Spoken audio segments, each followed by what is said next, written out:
I was always going to do it, wasn't I? I got everything else right, just didn't unmute myself. I'm Grant, I'm a bird nerd. It's Monday, therefore it's Monday with me. I just saw a couple of things that upset me. I found an old, reasonably old story on YouTube which upset me a little bit. So we'll play that in a little while. But first I want to play something that was on the 7:30 report just the other night. Was it Friday night? With Hugh Possingham, former guest, friend of the show, former was it Queensland official government Queensland scientist, ornithologist, maths professor, and participant now in the Biodiversity Council, and wonderful ornithologist. So we'll play his appearance on the 7:30 report, and then I'll queue up another video from Michael West, actually, and we will just ponder, is any government serious about conservation in the country? Let me know if you can see, hear and everything all right. Let me know where you're watching from, your geographic location. That's always helpful. And look, I'm sorry if you're on Instagram. Something's gone bonkers with Instagram the way it has normally set up. I am not seeing comments. So if you are commenting on Instagram, maybe... No, I don't know how you can send me where I can see them. Normally I can just go there and see them, but no, something's wrong. So anyway, let's get to where's the YouTube? Where is the YouTube that I want to play? It's there. Where's my YouTube? Over here. Let's go.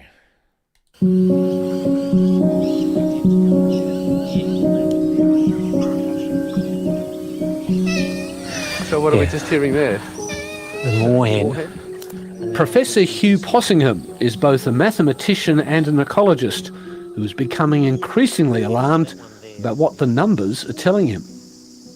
The maths tells us, and the modelling tells us, unless a species has at least 5,000 individuals, that's a lot, and many of our species are way below 5,000 individuals, their long-term future is precarious. There's the cane toad calling.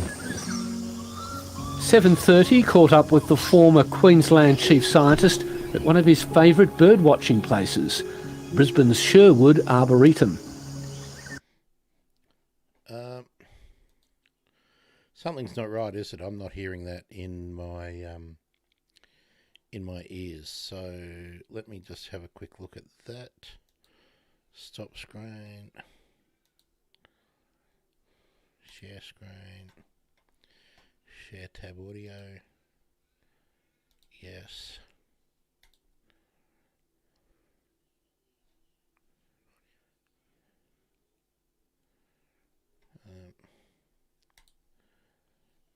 Let's go back to that. And let's just see. Getting Chrome properties.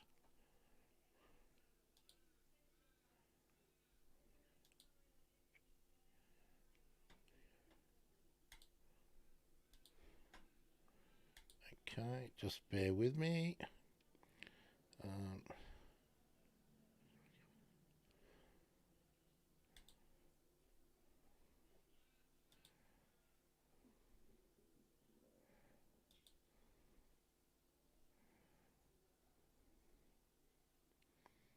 Okay, apparently that should be right. You'll have to tell me again. Starting from the start.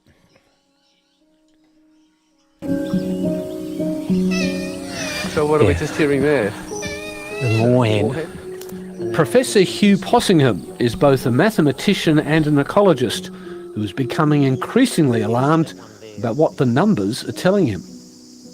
The maths tells us, and the modelling tells us, unless a species has at least 5,000 individuals, that's a lot, and many of our species are way below 5,000 individuals, their long-term future is precarious. There's the cane toad calling. 7:30 caught up with the former Queensland chief scientist at one of his favourite bird-watching places, Brisbane's Sherwood Arboretum.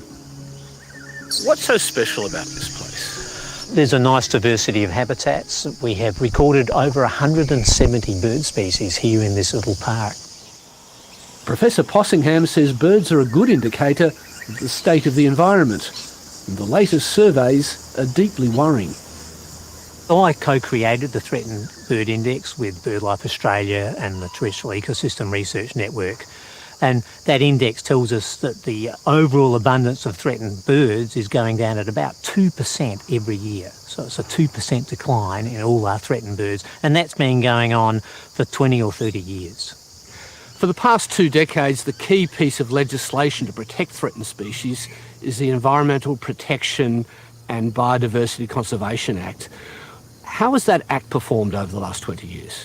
Well, if you rate its performance on how well threatened species are going, it's not performing at all. So why has it failed? What do you see as the fundamental weaknesses of the Act? A lot of it is it's just not fully enforced. So we know that 7 million hectares of habitat of known threatened species, that's 1% of Australia, that habitat has been destroyed in the last 20 years. And most of that destruction was never referred to the Commonwealth Government. So it's like there's no way of stopping it if it doesn't go to the government. So there aren't the people on the ground. And is that because it's self-assessment, that landholders themselves determine whether a species is threatened by land clearing? That's right. A lot of it is a self-assessment thing. If it's a big and obvious project, like a government project or a coal mine, then clearly it's going to be assessed because it's very much in the public eye. And they all get assessed, but then a lot of the other clearing for threatened species isn't assessed.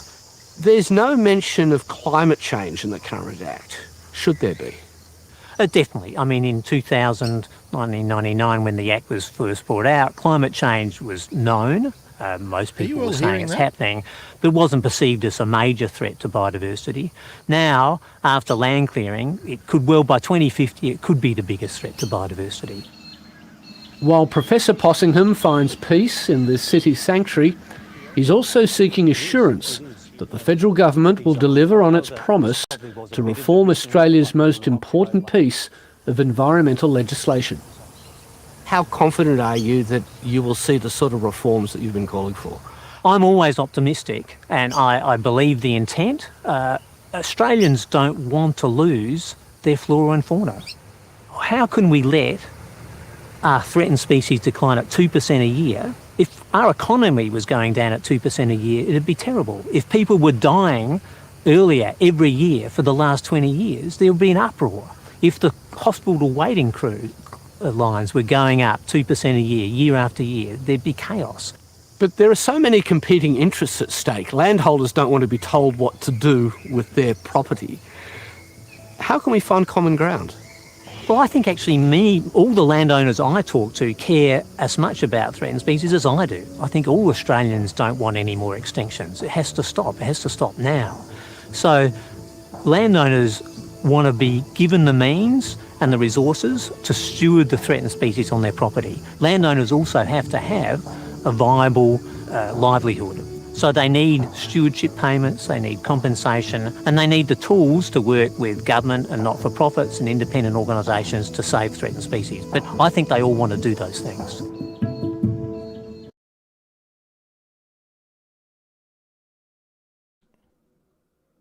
So, while I think that was great that 7:30 had Hugh on, and I'm a bit concerned. Are you actually hearing me? I can hear me, but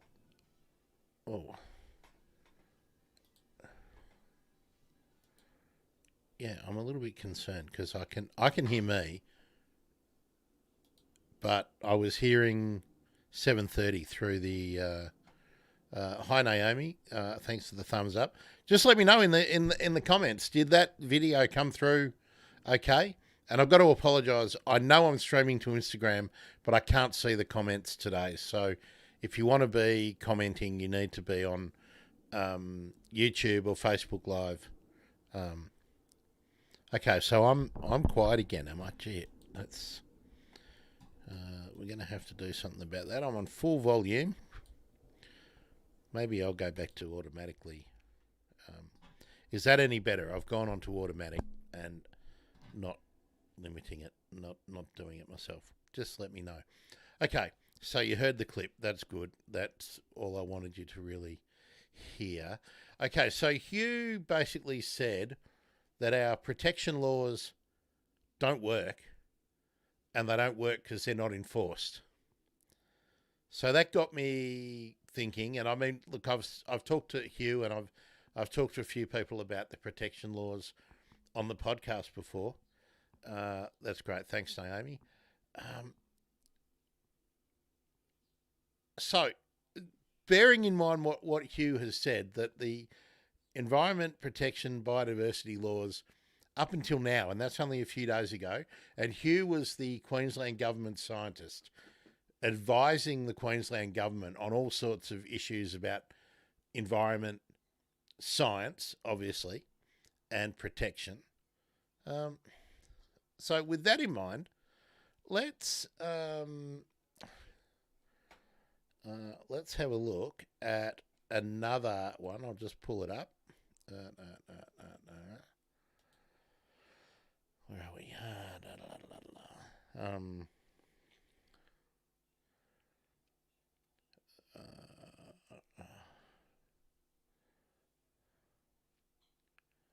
I in the right?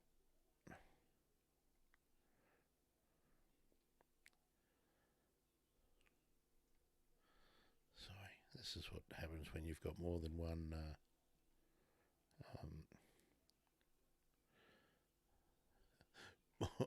More than one.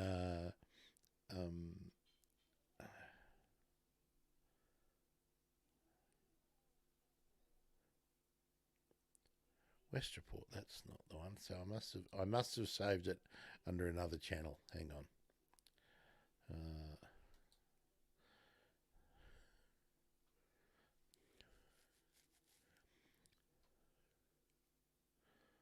Oh no, where is it? Okay, sorry, folks. Gee. So I need to go to the West Report again.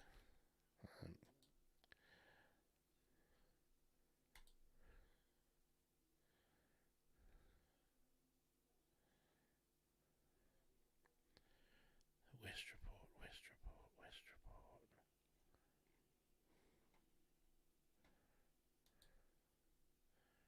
Date added.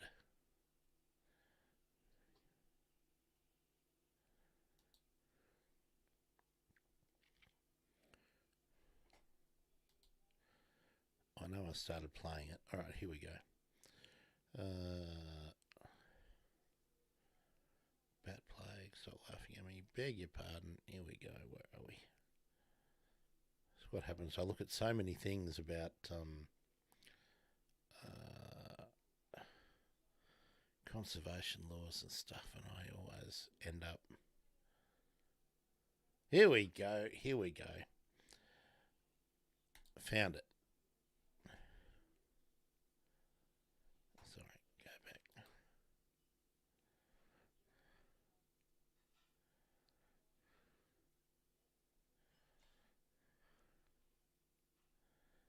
Oh, anyway, how are you? How's your weekend? How was your weekend? Oh,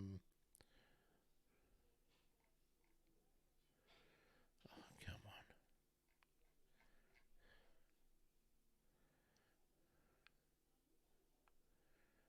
Oh,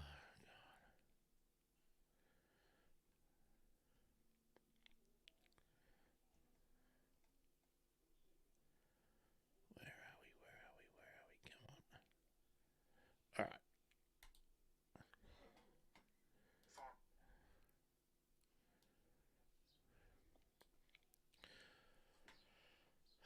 Okay, get ready to share this. Sorry, folks. Now, we've got to watch this. Hey, comatose and guess what? You get banned for that. You can piss off. What an idiot. What an idiot. Okay, add this to stream.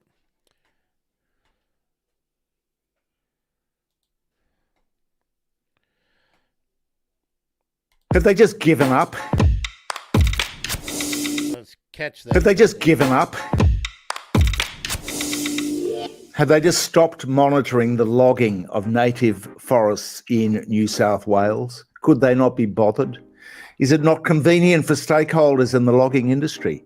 Is it not convenient for party donors? Now, the New South Wales budget has stripped funding from the very organisations which have been monitoring logging of old growth forests. Of course, then there's the Great Koala National Park, the great promise of the Great Koala National Park, which was supposed to protect large swathes of pristine forests from logging. Now, it seems they've set up, we don't know because there's such government secrecy shrouding this whole sector, but it seems instead of just setting up this Great Koala National Park, they've actually set up 106 koala hubs in the Great National Park, which would be spared from logging. Ecologists who've done the work on this show that these koala hubs amount to just 8,400 hectares or 5% of the total of the Great Koala National Park, or the Great Promised Koala National Park.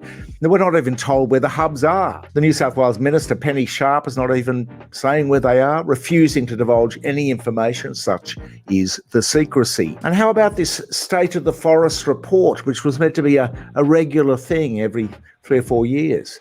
Well, the last one was in 2018, before the Great Bushfires, before the latest logging spree, before condemnation from international scientists aghast at these large tracts being felled, not just single trees here and there, but entire systems wiped out. Indeed, in 2018, this latest State of the Forests report was before the Great Koala National Park, or the promise thereof. Our forestry reporter, Sue Arnold, a veteran journalist of decades of experience, has requested access to the members of the Montreal Process Working Group, the MPG. It's an international mob which meets in Sydney next week to work out how sustainability in forests is going, to check out the monitoring or lack of, to check out if Australia's adhering to its latest stated principles. They're big on principles, not so big on action. This is what Sue got in response from the Department of Agriculture and Fisheries when she wanted to turn up and interview some people. Unfortunately, we will have to decline interviews in this instance. Terribly unfortunate, of course. They don't want journalists getting any word from international scientists that logging is out of control in this state. Victoria's done a better job. They put a sunset on the industry there. Whether they adhere to it is yet to be seen. Queensland, they call ground zero. Logging's totally out of control, but that's more due to massive urbanisation than simple forestry practices in isolation. And of course, in Tasmania, which was ground zero for the environment movement, to save the forests down there, they've begun to log old growth forests in the Tarkine region again. Federally, Environment Minister Tanya Plibersek has been removing the koala referral guidelines, replacing them with a weaker and far more complex system. Again, dependent on self-referral, she's actually managed to water down ScoMo's koala policy, if you can believe that. Sue's covered this too, and covered the Nature Repair Market Bill to establish a voluntary credit market for biodiversity credits. They always have such nice names, these bills, these programs, names which suggest the impression of activity, the intention of action. The words voluntary market for biodiversity credits gives it away though. It's like with coal and gas. Don't bother stopping new fossil fuel projects. That'll affect our donors. Just set up a complicated market for carbon credits and carbon offsets. And so we have in forestry biodiversity offsets. I wonder who's monitoring that one. This is code for sort of co-regulation or industry regulation, which is part of the sort of philosophical program of both major parties around the country. Privatise the thing. Leave it up to industry to find the best solution. And indeed, in New South Wales, this is the tenor of the political response. To say the right things, but privatise the job of government to industry. They've done it in a typically sneaky political way. They've redirected funding, that is. According to Sue Arnold, in June this year, the New South Wales government rejected renewing funding for the Forest Management Improvement Program, which essentially monitored state-approved native forestry operations and federal regional forest agreements. The Natural Resources Commission, the NRC, had been charged with responsibility for the program by the last state premier, Gladys Berejiklian. The NRC was charged with developing and overseeing 20-year monitoring, evaluation, reporting plans for regional forest agreements. So who is now doing the reporting then? When asked how the state native forestry operations would be monitored if the September budget failed to restore funding, which it did a few days ago, the politician said that responsibilities for monitoring would be split up between agencies using their current budgets. These agencies are likely to be staffed from the Forestry Corporation of New South Wales, that's the poachers regulating themselves, from the New South Wales Environment Protection Authority, not famous for protecting the environment, for the Department of Primary Industries and the Department of Planning and Environment as well. So in other words, let's not increase funding. Let's not have a central independent body doing it. Let's just let the poachers look after the poachers themselves and have an honorary self-reporting function, an honourable self-reporting function. The Forestry Corporation actually drives the industry, basically using out-of-date scientific research to support its operations, just forgetting about whole ranges of endangered species in their science. Things have come nowhere in 20 or 30 years. When I was a young reporter on the AFR and the Sydney Morning Herald back in the day, I'd cover the building materials companies, Boral AGM at the Wentworth Hotel. You'd have these massive logging trucks, these blockades, humongous old-growth forest logs there, and the reporters and the investors going to the annual general meeting would have to pick their way through all the environmentalists, all the protesters. None of these stocks are listed anymore. Even back in the day, the reporting would just cover whether the dividends were up or down or what the return on investment was. They'd completely ignore all the people that were blockading the company outside. Total disconnect then. But there was some coverage, and now it's all paywalled. You know, the SMH hops out and does a bit here and there, buries it deep within its paywall. The rest is just, the tenor of the reporting is that protesters are annoying and should not be holding up development and progress. So if there's any news coverage, the protester is made out to be the person doing the wrong thing by holding up industry and progress. Meanwhile, any fuss that the mainstream media is making is very much paywalled, so we don't get to see much of it, and it doesn't get followed up much. ABC has a bit of a throw occasionally, but not much. And so it's left to regional protesters to occasionally get a bait on the national news in the evening for being annoying and holding up development. There are some legal challenges afoot from environmental groups, and legal challenges can have a real impact on this collapse of forest management. But we won't hear too much about them either because of the way the media is structured now. There is theoretically, to be fair, some value in having a sort of privatised biodiversity credits market, a self-reporting regime, if people stick to it, because that regime will put a price on the ecosystem. That will put a price on these vast tracts of land which are going to be logged. But what's the point when there's so much secrecy and lack of monitoring and such a refusal to even deal with the media on the hot button issues? What's the point when there's a compliant media, nobody watching? What's the point when it's not in the national accounts anyway? So you ascribe a secret value to it, but it's not in the national accounts. There is no economic value given to it anywhere. Point is, there is no point. Thank you very much for supporting us, because we're getting the message out there on this kind of stuff where it's not happening elsewhere in the mainstream. Please like, share, comment below. Throw us a few bucks on Patreon if you can afford it.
My name is Hugh Possingham. I'm the Chief Scientist of the Nature Conservancy, the world's biggest environmental non-government organisation.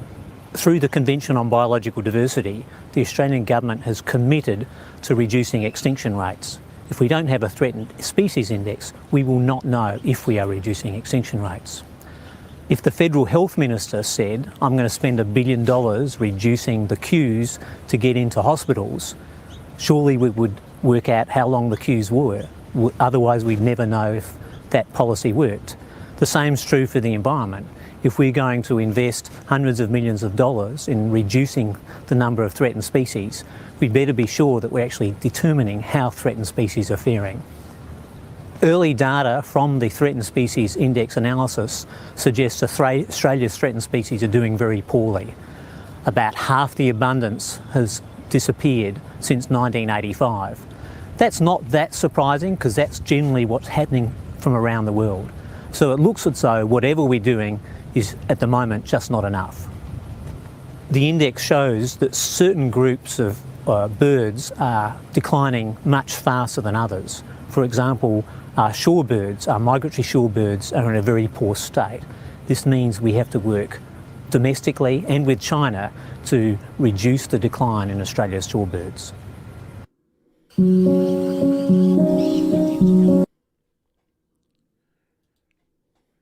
Sorry, Naomi. Of course, you couldn't hear me before because I was muted.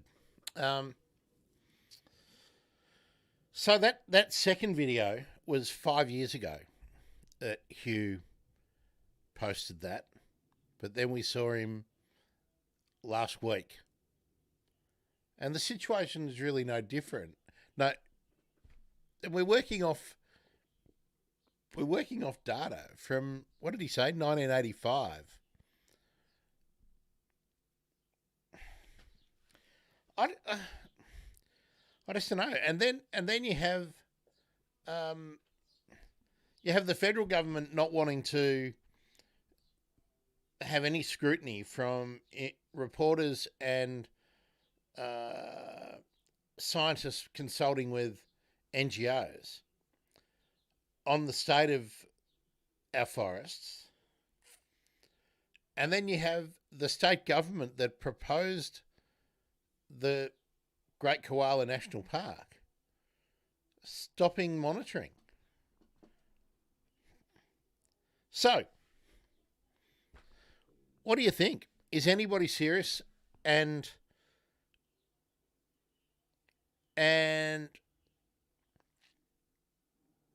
first, is anyone serious? Because if no one's serious, what's the point of trying to do anything to get change? Because we changed the government thinking that we were putting in a mob that was serious. And we're now into election mode for the next federal election. And Albanese's called the Prime Minister of Australia, for those who are not in Australia. The Prime Minister has called back parliamentarians from his parliament 2 weeks before the next session of Parliament to talk about the cost of living. But that isn't really the emergency.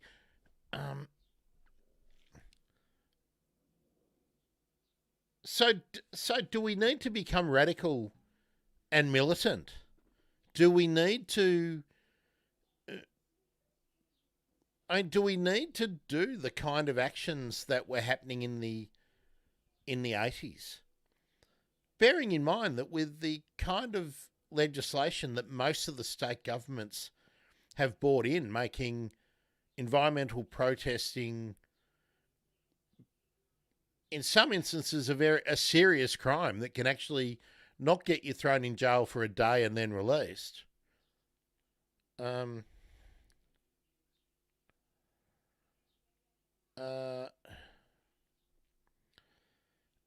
El La Bomba. Actually, I'm going to put this up, and not because El La Bomba.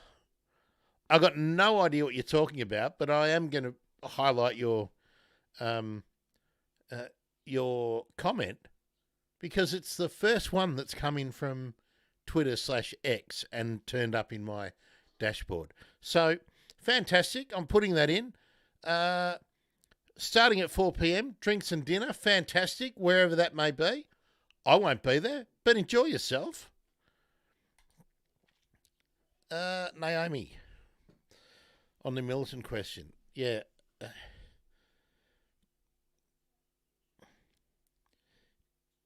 Yeah, Naomi says, I'd say we do have to be willing to risk liberty. So,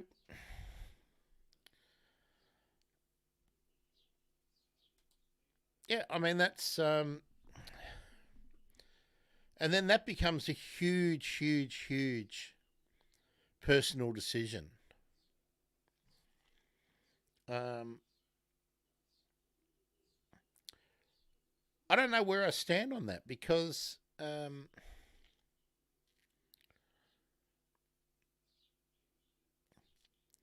because it's not civil disobedience in the way that we've usually thought about it. And in a lot of states now, they're not low-level crimes. As we saw in Western Australia, they used essentially a terrorism a statute intended for terrorism, for that level of crime, for protesters who were standing on a footpath. I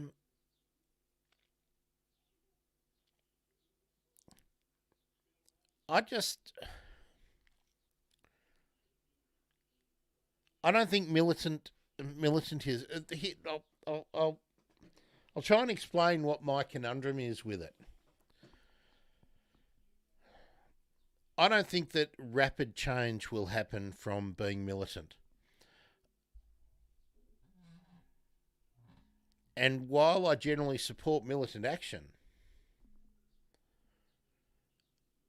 I think if you put yourself in the situation where the police and the government are actually in the right, so that when they, instead of calling you up in front of the magistrate's court and you get a slap on the wrist, a couple of $100 fine,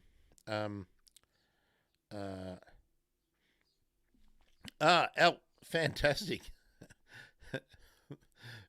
Fantastic. I'm happy to have you aboard now that I understand.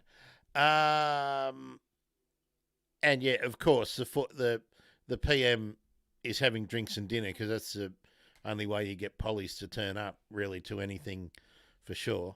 And but let me get back to my my point. While I don't always think that the electoral option is the best option, I think now when you have state governments have moved to make protesting in the forest a very serious offence, protesting out on the footpath outside of an executive's house, a very serious offence, I think what will happen in this country, because we have a very tame corporate media, is they will then start to, and because the likelihood is that the protesters who will be, and I'm speaking as a non-lawyer, I really will get some lawyers and people who are defending people in on the show to tease this out a lot further. But what I worry about is that when people are charged with serious crimes and front up, not to a magistrate who issues, $150 fine and puts you on a bond and says, see you later, and it's treated that way. When you are charged with much higher level crimes, that won't be the outcome. And that then the media will start to talk about environmental terrorists and be backing that rhetoric up with charges and convictions for what appear on the face of it to be very serious crimes to the wider community. And I worry that that sets us back. So I wonder whether we need to be putting all of the effort into learning how to better manipulate algorithms and having an effect on the margins in electoral politics to get more independence.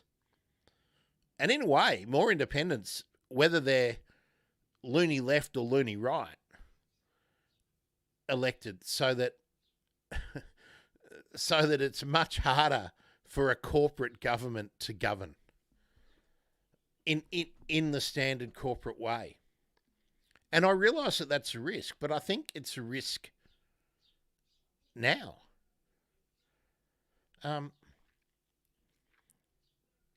got to say, look, I'll probably get some flack for this kind of thinking, but I was watching last night, all of the farmers in various states that were covered on different news outlets and current affairs style shows last night. Tourism operators, all in these areas that are have been electing Conservatives for 100 years. For 100 years, they've been electing Conservatives, and they've been electing the people who are the climate deniers, and now they're all going, please give us money so that we're recovering from the effects of the climate. I just feel like saying, fuck off. Oh, sorry, I said it.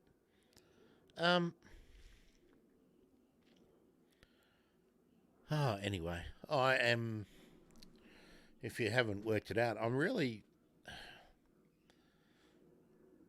more concerned than I have been for a long time, seeing where money is going now. And, the Victorian government put $40 million into the Australian Open. And the people, I'm guessing that the person who gets the obscenely exorbitant prize money from the Australian Open is an obscenely wealthy tax dodging multimillionaire. Yet, as we looked at, was it on Saturday or Friday, the wildlife rescue people looking after hungry fruit bats haven't got enough money to feed them. It just makes me mad. Naomi says, when I went to Jabiluka and was charged, it could have been a very serious crime. If it hadn't been for fantastic pro bono work by solicitors and barristers, then more people could have had worse punishment. I'm not sure there would have been enough of a groundswell in the general public to make it worthwhile for a solicitor to offer services now.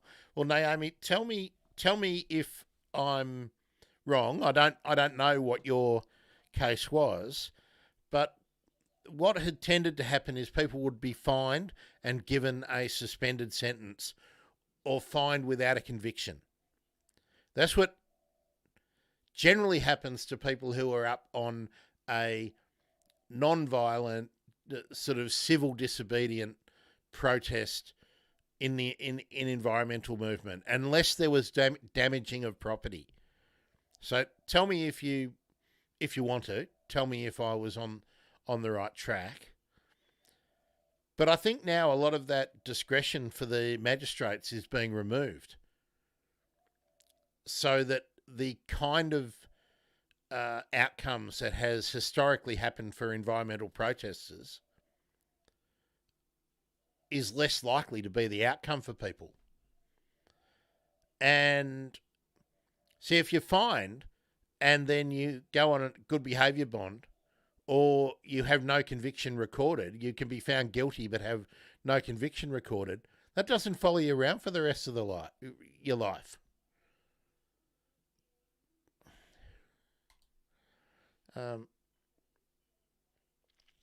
So Naomi says, I'm concerned with good reason.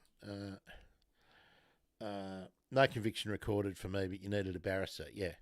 And chained to an earth-moving machine, yeah. So you didn't actually cause any damage, but you stopped work. So there's the economic damage for the companies because the work stops. Well, I think there's been some move to make that economic damage to criminalise it rather than make it a civil issue.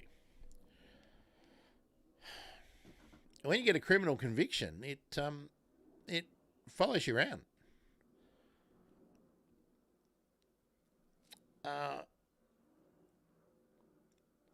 So I'm really, really, really concerned about this, and I'm really wondering whether, in a way, it's got me thinking about the last election. Maybe it would have been better to have the other mob still in, because then there would have been more action against them. Because supposedly the good side are in now, the good ones, we're all sucking on the, or we're all licking the sort of stupefying lollipop of gradualism. One day Tanya will do something. One day they'll do something about the koalas. They're not as bad as the other mob. Really? Depends what you care about. I don't know. I really am at a loss. I really am at a loss. So, folks, there's quite a few of you in the audience. Have your say. Let's get it going. If you don't agree with me, tell me you don't agree with me and tell me why. If you think I'm right, tell me why I'm right. If you've seen any evidence that the current government in Canberra are going to take this stuff serious, or do you think the Victorian government will actually stop logging when they said they would? Do you think there is any likelihood that old growth forest logging in Tasmania will end? Naomi says, yeah, it's horrifying that we can't protest as easily now. It really does tie your hand. I feel it. Petitions and emails. I think petitions and emails work for certain people. I think for people who are trying to manipulate the migration system, and if they happen to be people from the UK, petitions might work with 5,000 or 6,000 signatures. But I think if it's an environmental type petition, I think you're going to need 100,000 signatures for anyone to even be remotely interested in it. Yeah, I don't know. I'm just looking to see if anyone's... tsunami alert. Major earthquake in Japan. Well, that's bad news, isn't it? Just looking on whatever else is going on here.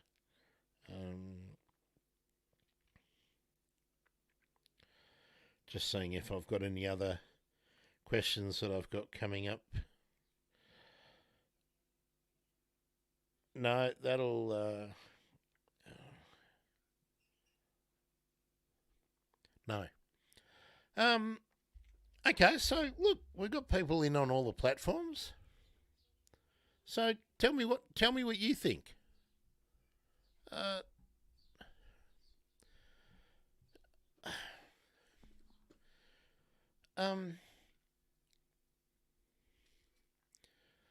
I'm starting to come to the no, actually, I don't. I'm not coming. I don't know. I just don't know.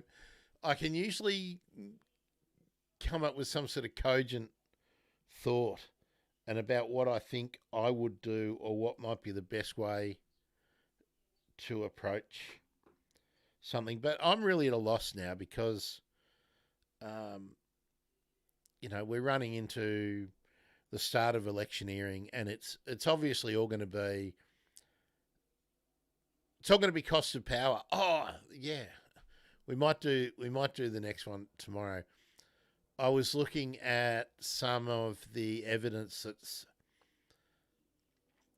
about onshore and offshore wind farms and how the poor siting of them is projected to be a really bad thing for some bird populations. So should we be also trying to initiate discussions that are a bit more nuanced or a bit more sophisticated than just having a discussion about renewable energy, but perhaps prioritising and really lobbying hard for solar rather than large-scale wind, and that wind should be seen as as the mechanism that evens out. See, I don't know. Can we get by without massive amount of wind? See, because we've commodified. When the power grid was privatised in this country, and we commodified power, we've injected profit and return on investment for private interest into a system where it didn't need to be. So it complicates the discussion rather than delivering adequate power. If one of the things we want is just delivering adequate power, and if the government is prepared to subsidise it, then that's a different conversation than delivering adequate power while at the same time delivering adequate profit and return on investment.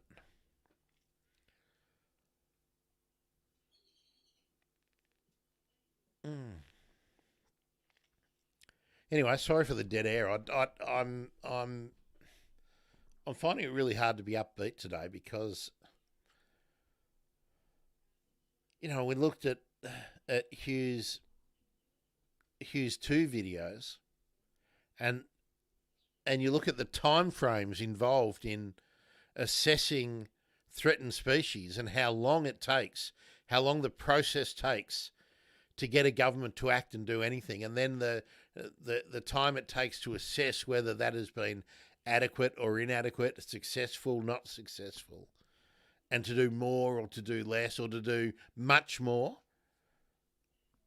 and then to see them not at the same time when their promise is the New South Wales Labor government promised to preserve the habitat for koalas, and then to stop monitoring it.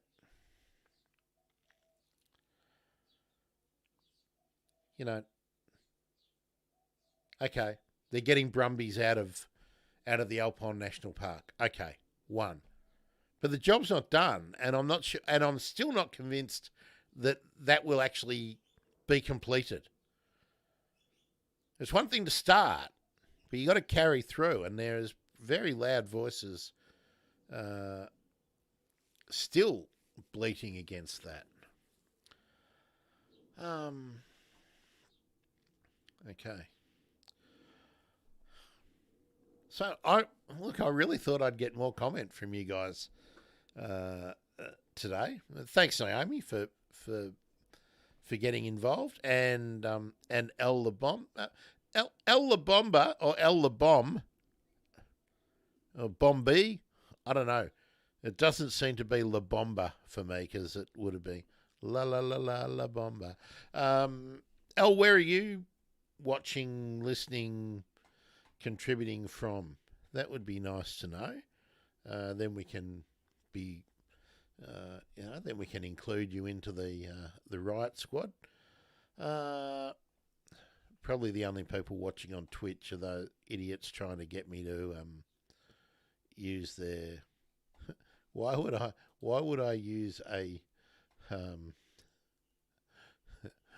Why would I go to some service to promote my stuff? That's pretty wild. Wow. I was just looking at all the dumb comments I get on Twitch. I love you though, Twitch. But gee, I get some dumb comments on Twitch that I don't pop up.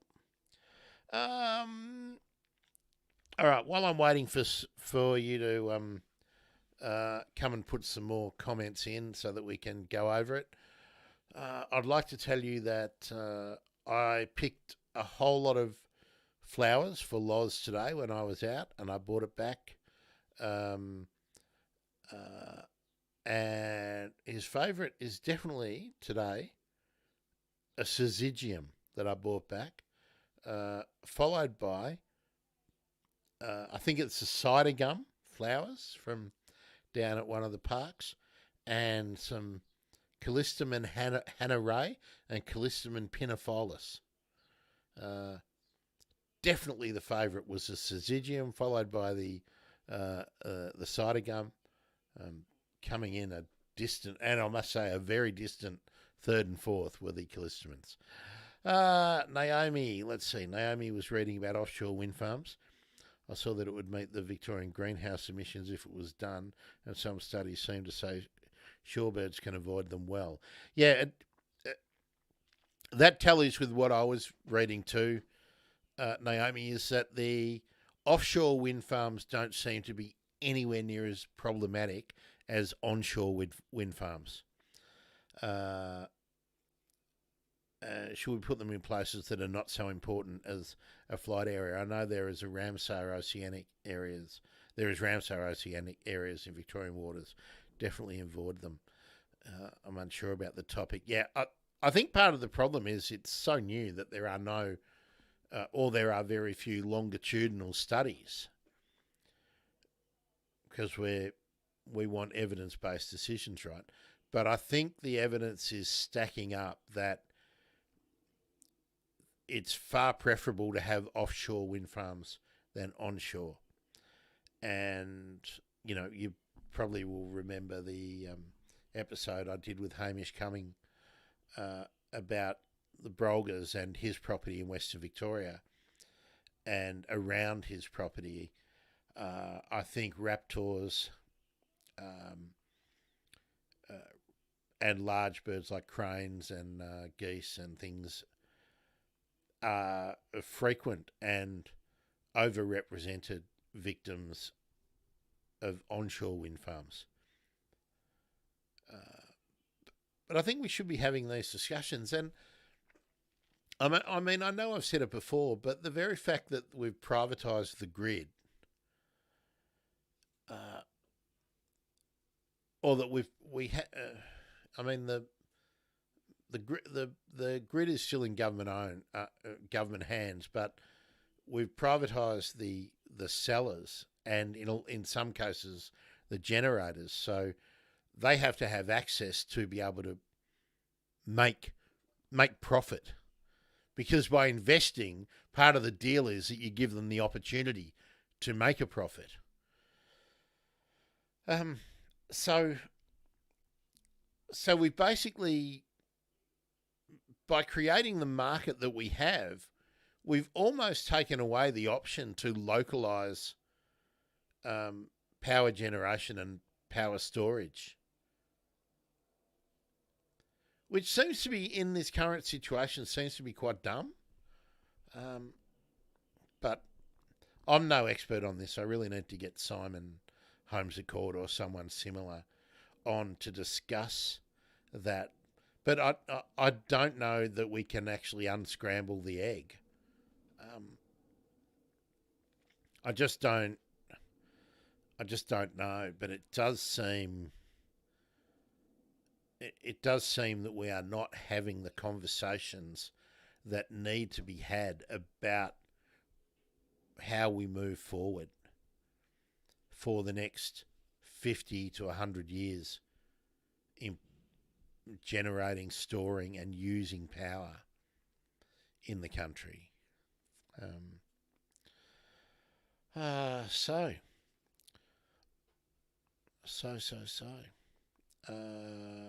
Update. I haven't found out anything more. I've had no reply to my emails about Lakewood, so the property in North Queensland that is up for sale that Naomi mentioned when we were talking about paradise parrots and golden shouldered parrots.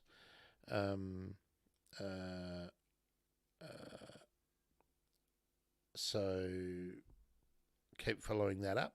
Naomi, you saw an interesting drawing that had the rates of bird fatalities. Let's talk science. Okay.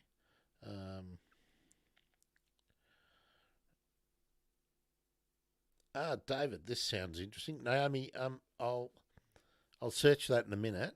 David says a lot of ordinary Australians are small shareholders in these companies. I don't care. I mean, a lot of small Australians are, ordinary Australians are working in places and stuff. I don't think when we're talking overall policy, I don't think that where people own shares is the first thing we should consider. But I'm not dismissing what you say out of hand. It's just that you always get that, like people were going on about the Woolworths thing with Peter Dutton the other day. You know, Peter Dutton should care that thousands of people work here and thousands of people are invested in Woolies. No, Peter Dutton should just not have said something that's obviously dumb. One strategy I've heard from Greenpeace is to make these people aware of what these companies are up to and put pressure on them to do better. See, the problem with that is, how does a small investor, unless you can co-opt someone who can attend an AGM and get listened to, so you need to co-opt so many people to counteract the institutional investors. I think that's really, really difficult. Most people, and David goes on to say, most people don't really know what is in their super fund and what it's actually funding. Yeah, absolutely. Getting big shareholders on side is even better. Yeah. And you see with, what was it, with the AGL? I mean, Mike Cannon-Brookes trying to do something positive. But he's a billionaire, right? Now, that's good. But it comes back to the same thing I always come back to. If we say it's worth protecting something, we should protect it. We shouldn't just say that we should protect it and then not protect it. It's that whole, and everyone says, oh, you got to compromise and everything. Well, if the compromise always is that the environment loses and that the birds, animals, plants, and the habitats that we designate that we have to protect, but that we don't really protect, well, then let's just be honest and say we don't actually care enough to protect them and just stop doing it.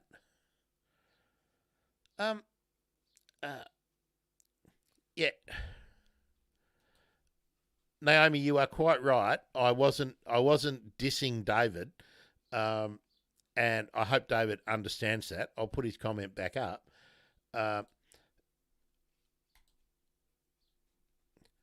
What I am saying is, I'm probably too radical on this. A lot of small, well, having been an accountant, often people will say, "But I'm invested in that company," but they're not really. They're invested in a fund that invests in that company. It's not the same thing. You can't rock up as a shareholder and get to speak at the AGM. The only point I'm making is that if you own shares in a company, if you own 200 Commonwealth Bank shares, that can be they're really valuable to an individual, but you have no power. And it comes back, and David, I appreciate the comment. I'm not dissing you at all, but it's that thing about where is the effort best applied? Where is the effort best applied? Should we invest the time and energy in trying to lobby companies to do something a little bit better and organising to have some strategy at an AGM? Or would we be better putting that energy into direct action in the forest? Or would we be better targeting maybe 10 weak Labor MPs that we know are fairly good on environmental policy, but they're not forcing decisions? So this is why it's so difficult for all of us at the moment, because the side that wants no action, which is the corporate side, they want either no action or less action, and they can always divert attention and energy and media coverage by talking about cost of living. That's the obvious one all the time. Just watch a news bulletin tonight and see how much fluff non-news stories are about property values. What are the hottest suburbs at the moment in blah, blah, blah. When I grew up and the news was half an hour, none of this shit was on the news. Absolutely none of this shit was on the news. But now there's 2 stories in the morning on the breakfast show and 2 different stories on, a floating bubble. How does that work? I don't know. Did you just see that come up on the screen? Some big floating... that was cool. I don't know how that happened, but a big floating thumb just came up. Yeah, that was cool. But even sometimes when we see stories that appear positive in conservation, often they're just faff. Yeah, Naomi, you saw that, didn't you? That floating bubble was really cool. I don't know how it happened, but I'd like more of that, please. Naomi says, stop watching 7, 9 and 10. Oh, it's even worse. The ABC is really shit too for this because there's never any pushing of a radical agenda. If we don't advance a radical agenda, then we just accept something that's really shit and see it as a win.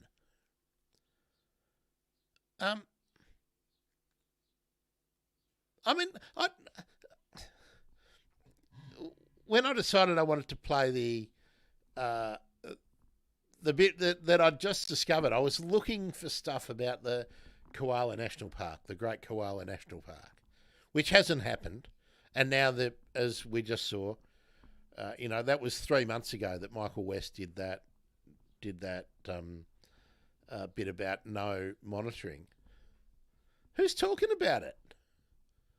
Who is talking about it? And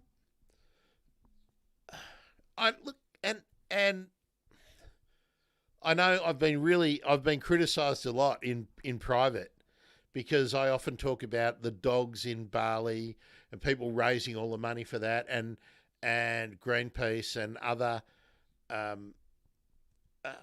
NGOs with their fundraising ads. Tigers, bears, okay. But why are we not trying to raise money, Greenpeace and any other organisation who is running ads on TV? They're running the ads, okay? They're already running the ads. They're spending the money. Why are they not prioritising Australian threatened species? Is it and this is the problem, isn't it? Is it because we care about bears in cages and we care about tigers and we care about elephants that are being forced to perform, but we don't actually really give a fuck about the swift parrot? I mean, if you ask your grandma, does she really, really, really give a fuck about a shingleback lizard?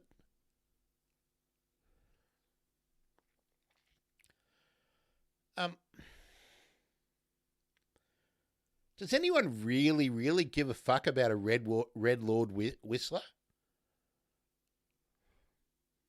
compared to a tiger or a panda? I don't know. Sorry if I'm bringing you all down on a Monday, folks.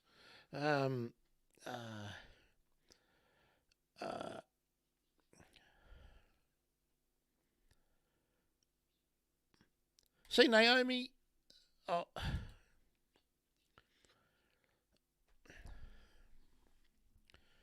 the problem.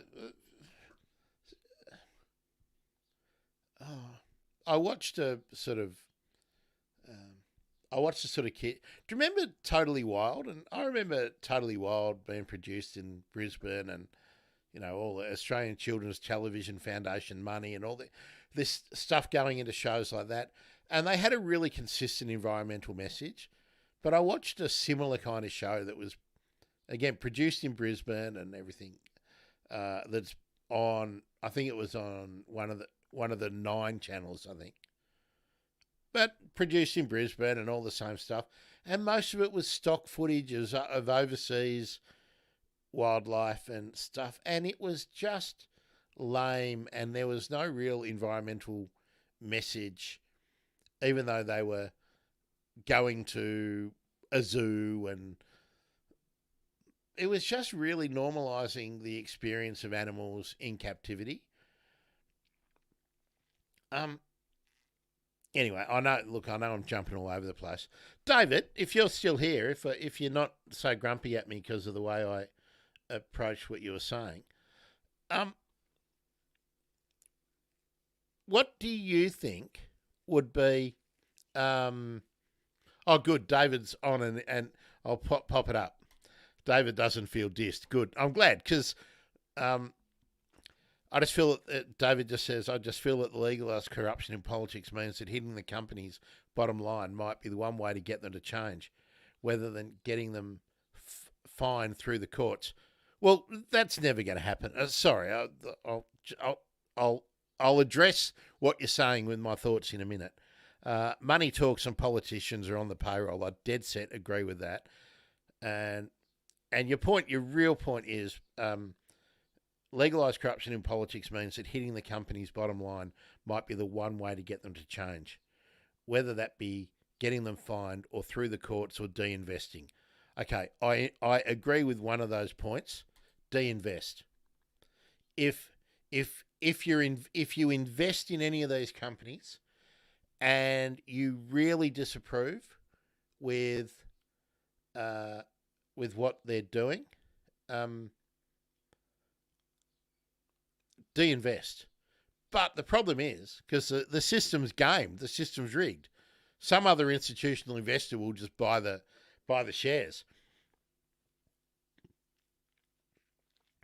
So you have to do two things. You have to choose not to support them in any way that actually makes the money, apart from being in the shares. So you have to do that. But to get anything done in terms of costing them money, well, the government needs to do that. The government needs to tax them or regulate them. And the only way we do that is to force the politicians to do it. Because as you said, the politicians are on the payroll. So what we need to do is change the politicians. Or influence those that we think can be influenced. Holy moly, I really didn't want to get into a practical politics rant here on today. But, I've said it a million times. Every decision you make is politics, really. And David, it's great to have you on board too, by the way. Where are you from? Let us know. We're trying to get all the regulars, place them geographically so that I can maybe tailor some stuff to suit you all as well, that's relevant to where you are.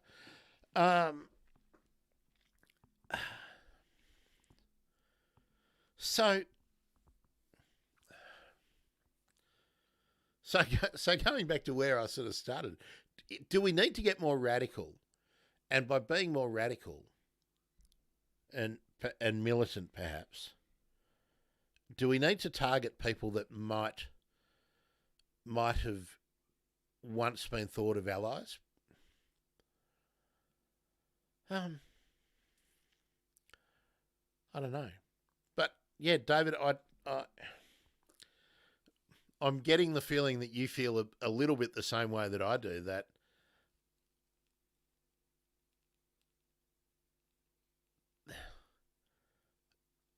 look, I've been aware of this for a long time. It's not like a new feeling, but that the corporate nature of party politics just makes me feel like I think that in so many of the things that we are worrying about is that it's too late. I don't think it's too late in terms of climate change, but I think it's probably too late in terms of locking in or preserving biodiversity to the greatest extent. I think, and again, they've been coupled together in the corporate world. They couple them together. I mean, remember that absurd orange-bellied parrot ad that what was that? Was that Cadbury? I can't remember. I mean, even though it wasn't really great, it wasn't really delivering a greenwash message. It was subtle greenwashing. And they do it all the time. Yeah. So I would... come on, more comments. Take me on. Tell me... or let's try and come up with strategies that might work. I mean, is engaging in... with... I don't know when the next election is due, but we can't be more than 15 months away, are we? Can't be more than 18 months away, even at the outer end. Let me ask Google.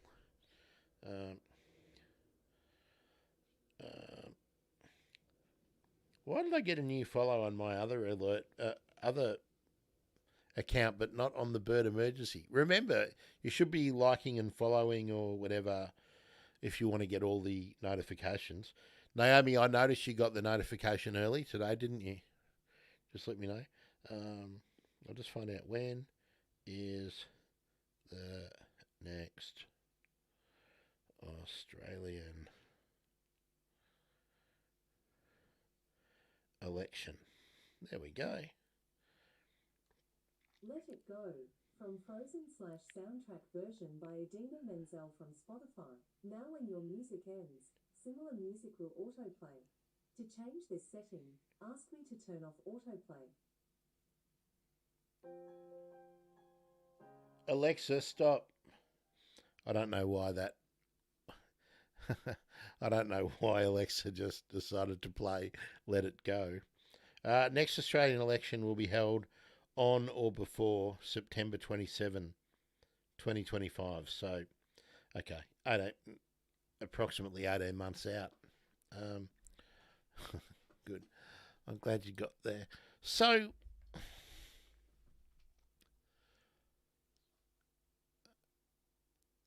So I think a lot of people still think. I'm pretty sure most people don't know that the legislation about protesting in forests and in different states has been changed to make it more difficult and certainly more consequential to be protesting. So,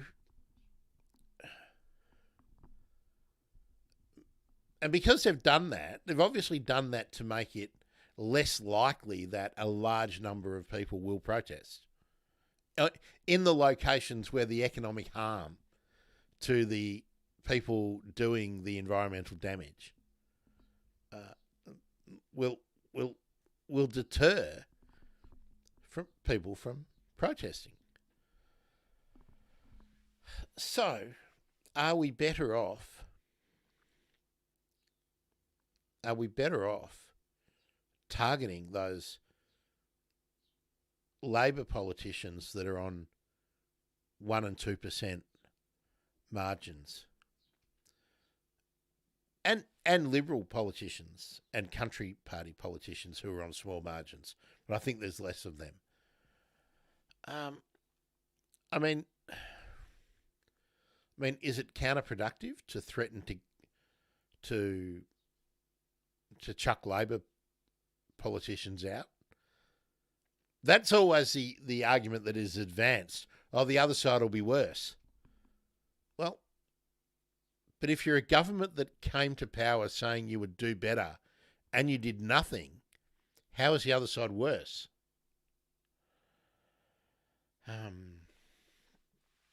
So would love your thoughts. Keep them coming, or else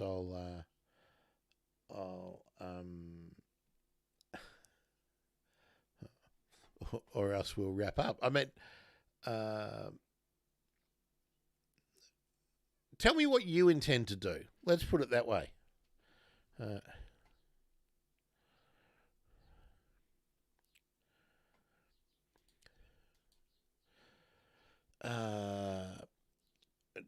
Do I think the silly protester on the Harbour Bridge gave them the excuse to toughen laws? I don't know which particular protester that was. They were just waiting for an excuse. Look, they got the laws done pretty fast, so I don't think it was just one protester. That's my thought. I don't think it was just one protester that brought this on. I think, there is a constituency that is,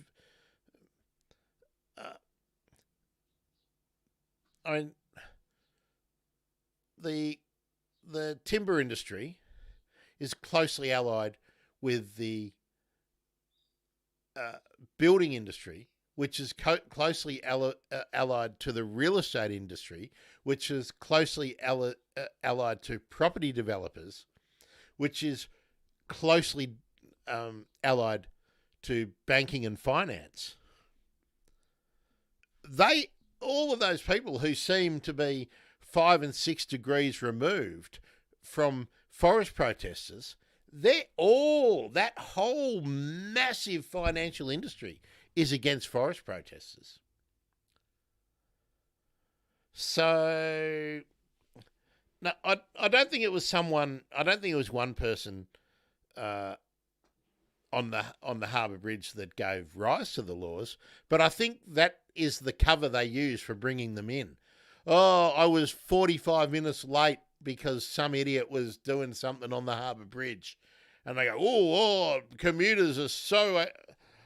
They're so inconvenienced, so we've got to have these laws. I think that's the cover they use, but I'm pretty sure they didn't write the laws because of whatever some person did on the Harbour Bridge or anywhere else. I mean, at the moment we've got an Israeli ship that isn't able to be unloaded because of some Palestinian and allied protesters. It's a Zim. The company is Zim. and there's an extreme overreaction. I mean, there's about 30 people stopping people getting in. Well, that's been something that you've been allowed to do. But there's a real overreaction about the kinds of laws that the police should apply and the kind of tactics they should apply for one ship. I mean, remember, well, if you're my age, you remember the maritime dispute and you remember what happened with Patrick Stevedores, and now, you know, all the stevedoring, or most of the stevedoring in Australia, is controlled by DP World, which is no longer an Australian company. It's a multinational company. It's hard. I don't think there's any Australian flagged ships doing trade anymore. So we don't really have a maritime industry. We don't really have a stevedoring industry in terms of local investment. You do have local workers, but you don't have local ownership.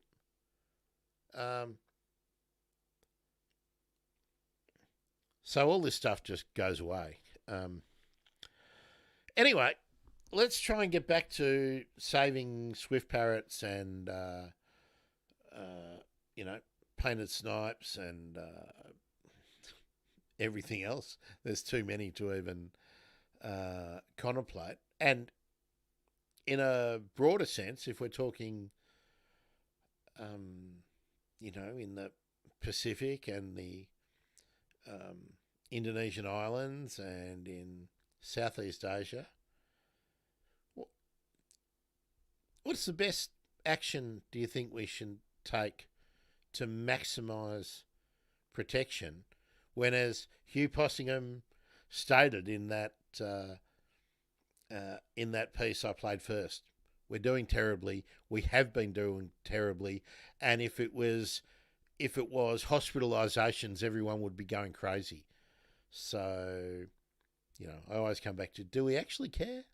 I mean, do people actually care? Naomi says, you ask, what will I do? Yes, I do. What will you do? Naomi says she's not really sure. I'm wanting to do more, but apart from not investing in companies, I think may be problematic. Trying to advise friends not to invest in them either, and signing petitions and writing emails, I feel lost as to what to do, really. Yeah, see, I agree with you, Naomi. I share that. And we've been conditioned to think that writing emails and, you know, what do they call it? Slacktivism. Being an activist without doing anything, you know, writing emails, getting involved in online protests and wearing ribbons, and, you know, there's a ribbon for everything nowadays. I saw something, I don't want to diss any charities or anything. I mean, I understand why they're there, but I just actually think that the government should do what charities do. If it's important enough for it to get done, the government should be doing it, in my view.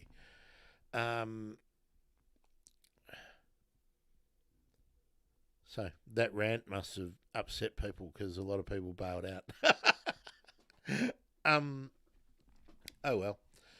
I mean, is a grassroots action the best thing? I'm not seeking to actually answer the question. I'm looking for suggestions and other tactics. David, I'd be interested to, in your point of view, for what you would be doing in the next 18 months running up to the next election, and indeed at the next election. Look, I've got to reach out to Eddie Lloyd again and try and get her on to talk about the legal impacts, or not get her on again. I've got to get her on. We had organised it once, but it fell through, so need to chase that down again. Is supporting a group like Climate 2000 and trying to tip a few more marginal seats into a column where governments need to be negotiating with a disparate group of people? Is that a better option? I have a big question mark still about that, just simply because we're just about halfway through the life of this government, this parliament, and I'm still not sure where we've made the wins in the environment. And I mean that's what I'm interested in.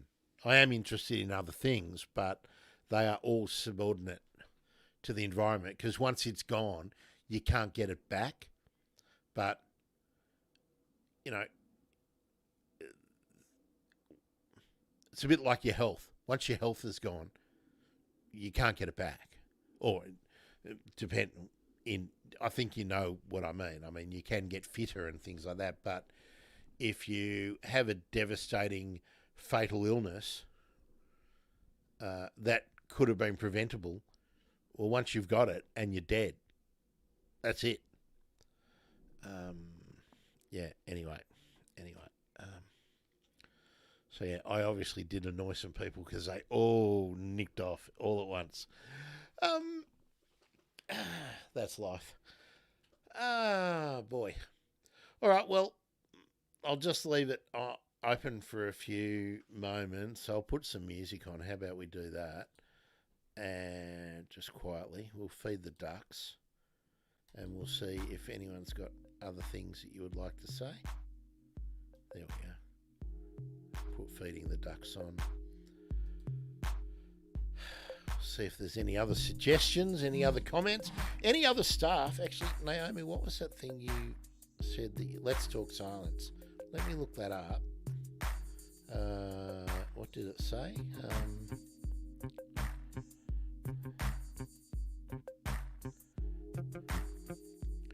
Bird fatalities on Let's Talk Science. Okay, let me have a look.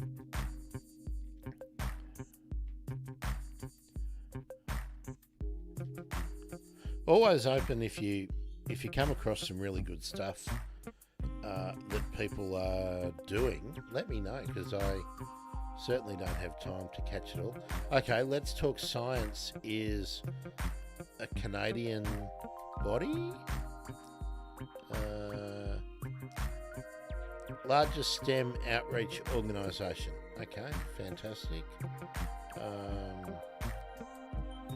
Okay, so it's obviously looks like it's mostly aimed at school, elementary school maybe, and before that.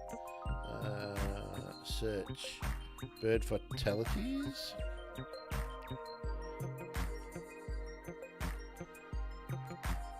I'm sure they wouldn't mind us sharing something if I can find it. How do wind farms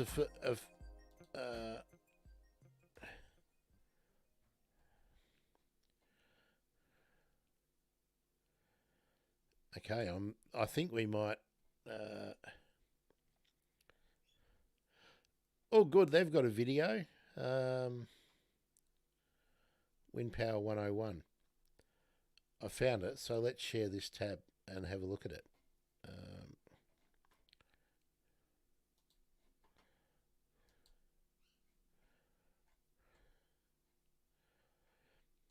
All right, so Naomi, this is what you were.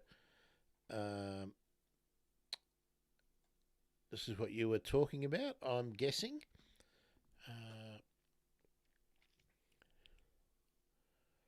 How do wind turbines affect wildlife? Many birds and bats die because of wind turbines. For example, birds often crash into wind turbines. Some bats die this way too. Other bats die from barotrauma. I think that's, air pressure changes, When a wind turbine's blades move, they cause a drop in nearby air pressure. If a bat flies too close to a turbine, this drop in air pressure can damage its lungs. Scientists studied wind projects in Ontario for 10 years. They found that each turbine kills 5 birds and 12 bats every year. There are 2,577 wind turbines in Ontario. So let's open that up a bit.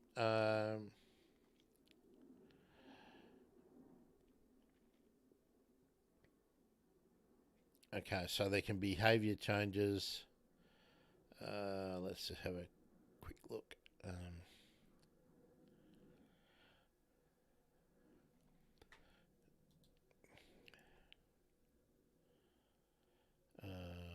Mortality database mortality summary report. I'm just waiting for it to come up. Let's see if we can summary.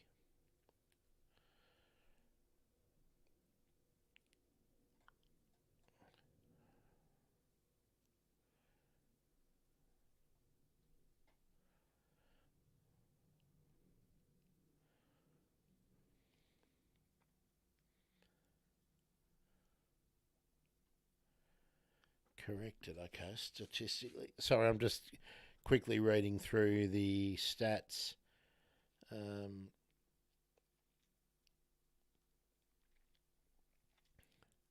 Where's the conclusion? Let's go to the conclusion.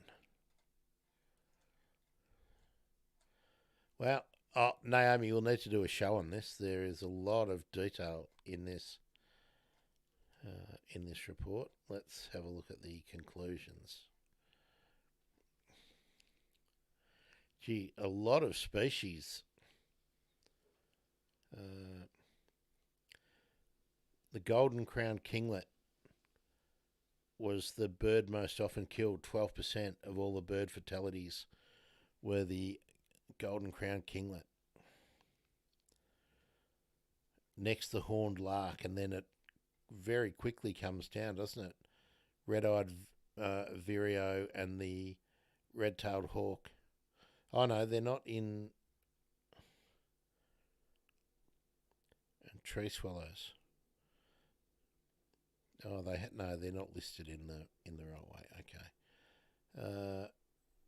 Report correction. Where's the conclusion? Here we are. Discussion.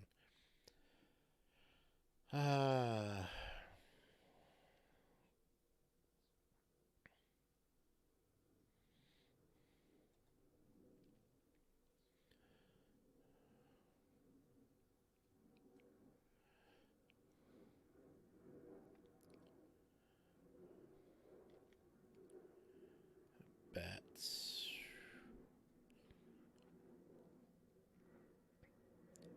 Okay, I am going to come back to.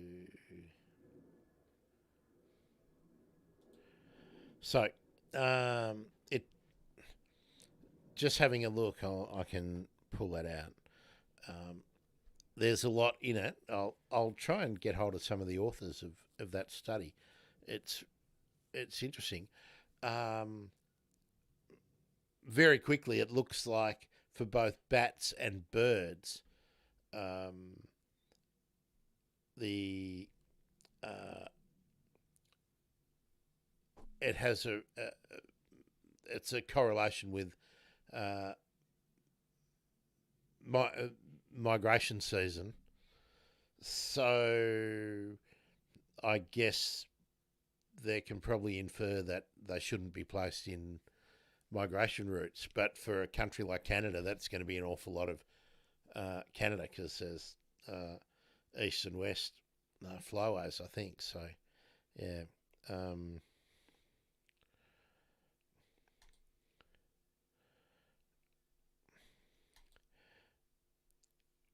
Yeah, I think you're right, Naomi. I think it's a different thing.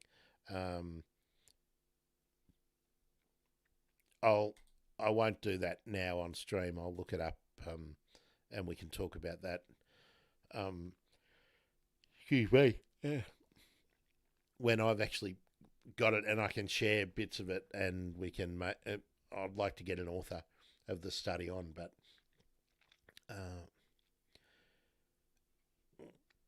be really interesting to contrast similar studies that may have been done in different parts of the world where there might be a major flyway and where there might not be, and to see if the percentages for different,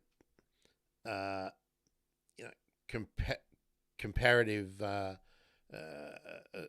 similar types of birds are similar. I mean, it's fairly new, new field. Yeah, I will try and get somebody to talk about it. I mean,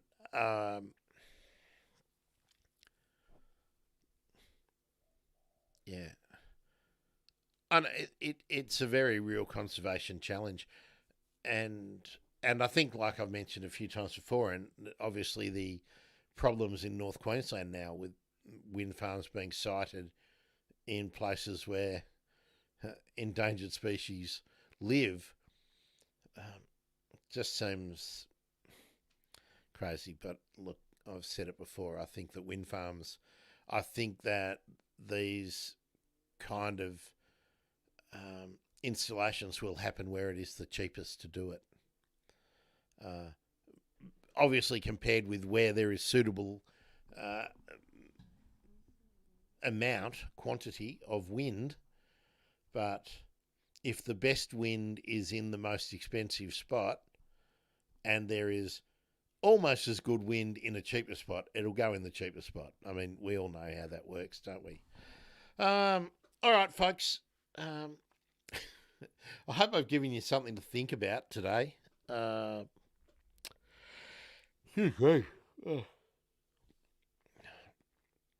hope the tsunami isn't. That was 56 minutes ago. I'll just look. I will just follow up that now because I'll just see if there's an update on the tsunami. It is on TikTok, so whether or not it's a true one, I don't know. Oh, and it's the alert from 7 News Adelaide. So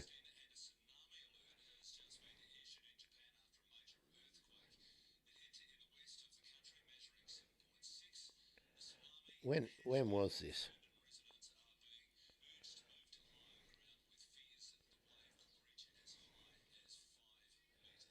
I have no idea. That might, knowing TikTok, that could have been from months ago, but it didn't have a date on it. Folks, I have the training aid for Loz. So you do a click every time. No, not a tsunami in Adelaide. The reason I'm sceptical is that was 7 News Adelaide put up a TikTok about a tsunami alert for Japan. But I think it's come up in my TikTok feed now, but I think it was from, 2 weeks ago or so. So, yeah, never believe the first thing you see on TikTok. Getting back to, that's my training aid. Naomi asks, is Loz doing well with the training? Well, it hasn't started yet. I need to get a T stand. I need to get a couple.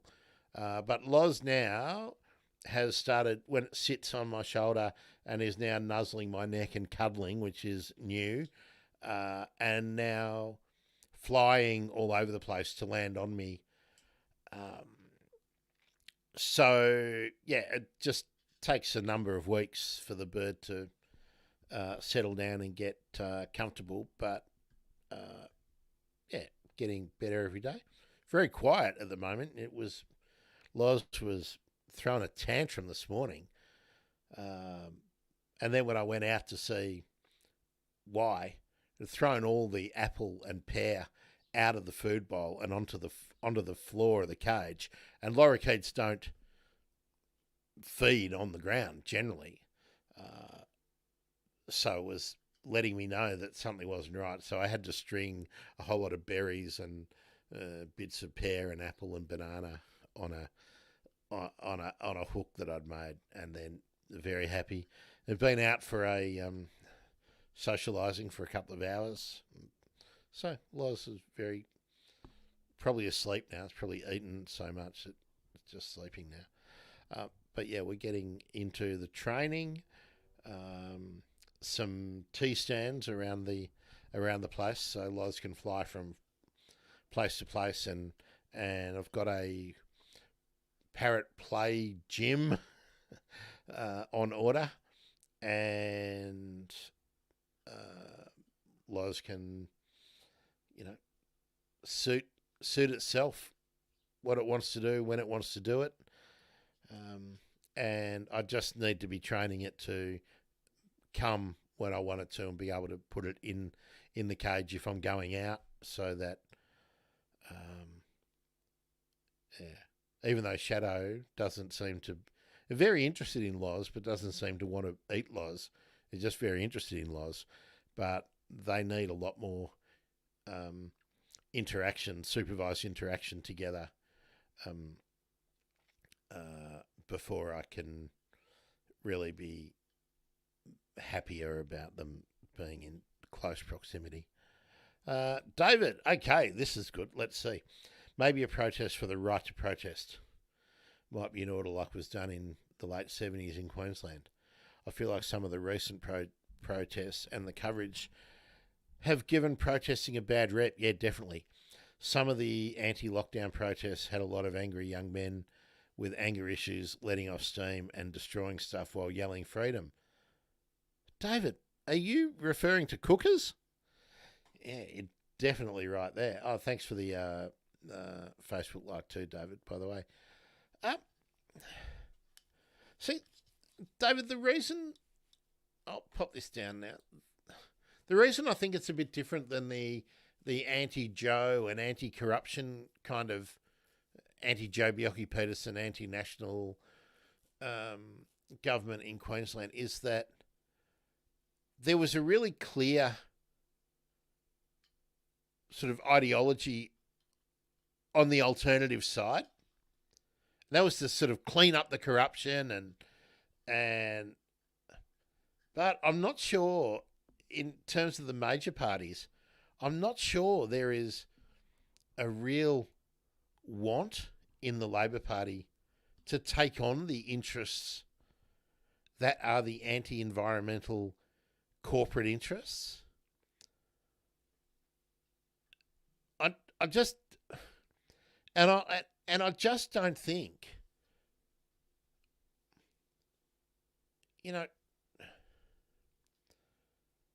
people obviously connected in the 80s to the Tasmanian wilderness.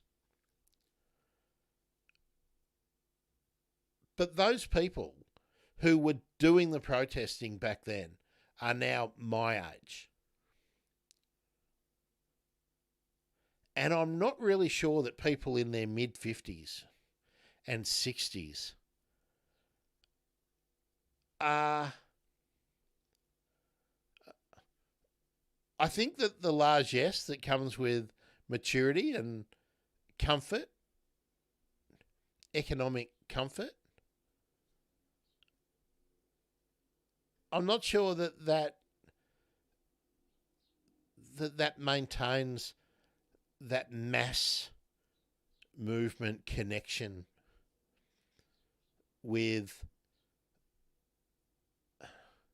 I've got to be careful about how to express this, because I don't think those people are now against the environment. I don't think that's not what I'm saying.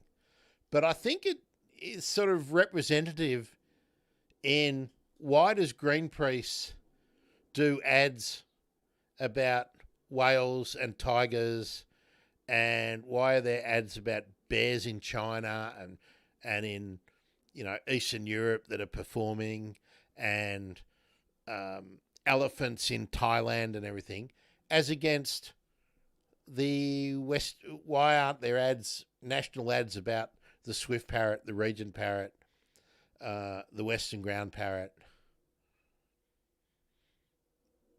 Because I don't think that those people connect to those things, those species, in the same way that they connected to a forest. I don't think they connect in the same way they do to koalas. But then again, we are now normalised to think that we see koalas at Australia Zoo or somewhere else, and you hug them and you feed them a spray of eucalyptus.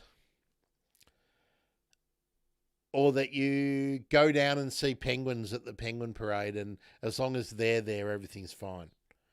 Doesn't really matter about the emperor penguins or the king penguins or the Magellan penguins or, well, Fiordland penguins or whatever. I don't know. I still think that the people who actually really care and will really act for those individual species that are still relatively unknown, if they had to put it this way, if they had to choose between lower interest rates on their investment property than action to preserve the swift parrot, I think they will take their investment property every day of the week. But they'll still feel good about themselves because they'll send some money because of a tiger that is tied up at a monastery in Thailand. Am I a cynical prick? I don't know. But I really don't think we've moved the needle because, as Hugh said, we haven't made any positive inroads in general, for threatened species in this country since, 2004. I think the figures were from earlier, weren't they? Let me go back. Let's play it again. Let's play it again because I'm sure there are new people here. We'll share this tab instead. Let me bring it up. I'll play it again and we'll see what we can.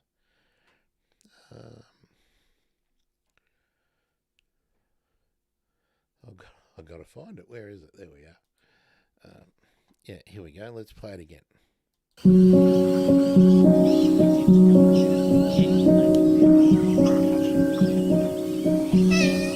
So what are we just hearing there? The moorhen. Professor Hugh Possingham is both a mathematician and an ecologist who is becoming increasingly alarmed about what the numbers are telling him. The maths tells us, and the modelling tells us, unless a species has at least 5,000 individuals, that's a lot, and many of our species are way below 5,000 individuals, their long-term future is precarious. There's the cane toad calling. 7:30 caught up with the former Queensland chief scientist at one of his favourite bird-watching places, Brisbane's Sherwood Arboretum. What's so special about this place? There's a nice diversity of habitats. We have recorded over 170 bird species here in this little park. Professor Possingham says birds are a good indicator of the state of the environment, and the latest surveys are deeply worrying. I co-created the Threatened Bird Index with BirdLife Australia and the Terrestrial Ecosystem Research Network. And that index tells us that the overall abundance of threatened birds is going down at about 2% every year. So it's a 2% decline in all our threatened birds. And that's been going on for 20 or 30 years. For the past 2 decades, the key piece of legislation to protect threatened species is the Environmental Protection and Biodiversity Conservation Act. How has that act performed over the last 20 years? Well, if you rate its performance on how well threatened species are going, it's not performing at all. So why has it failed? What do you see as the fundamental weaknesses of the Act? A lot of it is it's just not fully enforced. So we know that 7 million hectares of habitat of known threatened species, that's 1% of Australia, that habitat has been destroyed in the last 20 years. And most of that destruction was never referred to the Commonwealth Government. So it's like there's no way of stopping it if it doesn't go to the government. So there aren't the people on the ground. And is that because it's self-assessment, that landholders themselves determine whether a species is threatened by land clearing. That's right. A lot of it is a self-assessment thing. If it's a big and obvious project, like a government project or a coal mine, then clearly it's going to be assessed because it's very much in the public eye, and they all get assessed. But then a lot of the other clearing for threatened species isn't assessed. There's no mention of climate change in the current Act. Should there be? Definitely. I mean, in 1999, when the Act was first brought out, climate change was known. Most people were saying it's happening, but it wasn't perceived as a major threat to biodiversity. Now, after land clearing, it could well, by 2050, it could be the biggest threat to biodiversity. While Professor Possingham finds peace in this city sanctuary, he's also seeking assurance that the federal government will deliver on its promise to reform Australia's most important piece of environmental legislation. How confident are you that you will see the sort of reforms that you've been calling for? I'm always optimistic, and I believe the intent. Australians don't want to lose their flora and fauna. How can we let our threatened species decline at 2% a year? If our economy was going down at 2% a year, it'd be terrible. If people were dying earlier every year for the last 20 years, there would be an uproar. If the hospital waiting crew lines were going up 2% a year, year after year, there'd be chaos. But there are so many competing interests at stake. Landholders don't want to be told what to do with their property. How can we find common ground? Well, I think actually all the landowners I talk to care as much about threatened species as I do. I think all Australians don't want any more extinctions. It has to stop. It has to stop now. So landowners want to be given the means and the resources to steward the threatened species on their property. Landowners also have to have a viable livelihood. So they need stewardship payments, they need compensation, and they need the tools to work with government and not-for-profits and independent organisations to save threatened species. But I think they all want to do those things.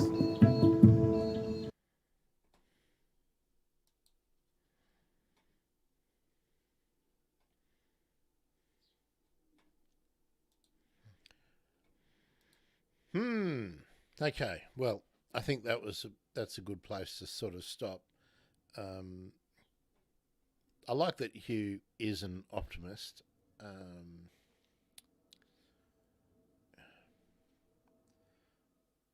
I diverge a little bit. I think that if you have been controlling land and have been exploiting land for, well, an individual can't do it for generations.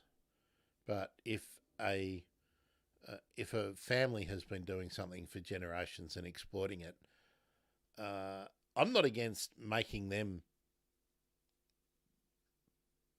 make the contributions to preserving. I mean, if they're damaging threatened species, they should just stop doing the damage. And then if they're compensated for that in some way, that's okay. That's the secondary issue. Stop the damage.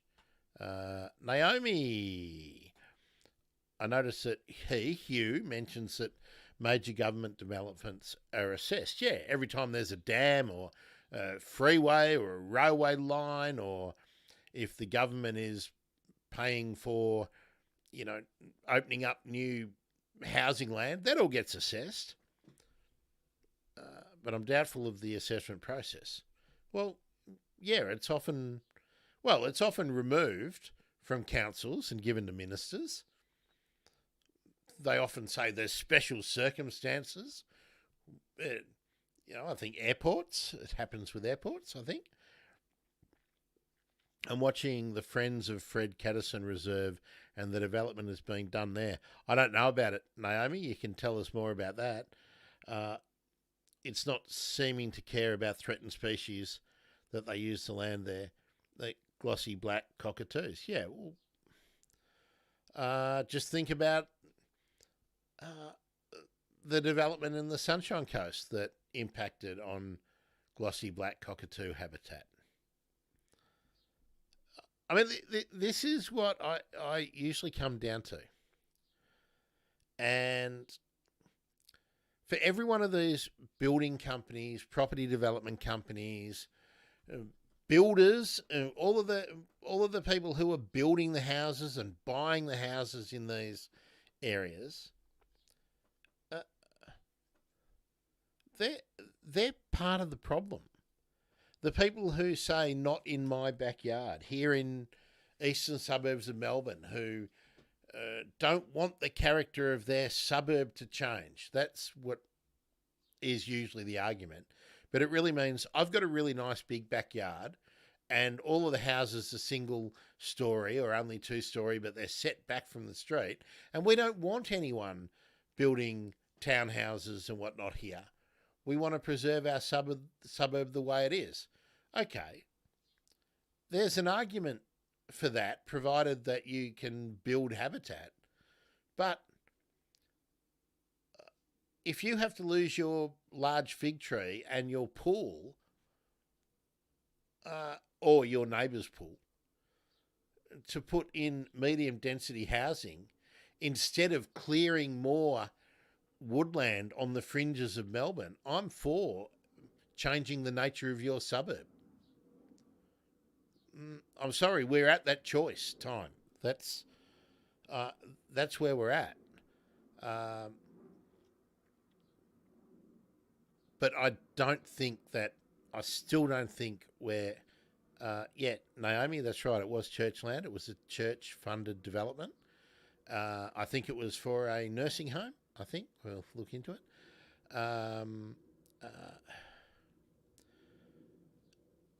So we'll put this up.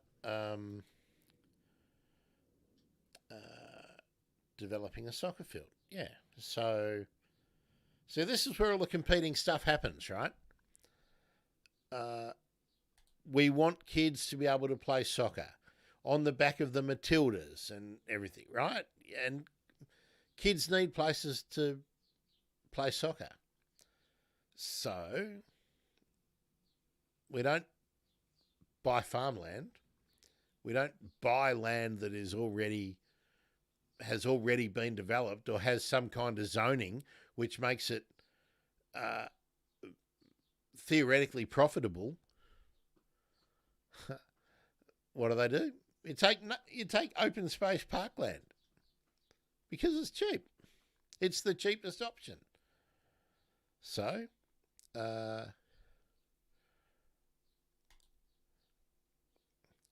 Eastwood Soccer Field is perfectly adequate nearby. The problem is it's probably not adequate in terms of the volume of people who now.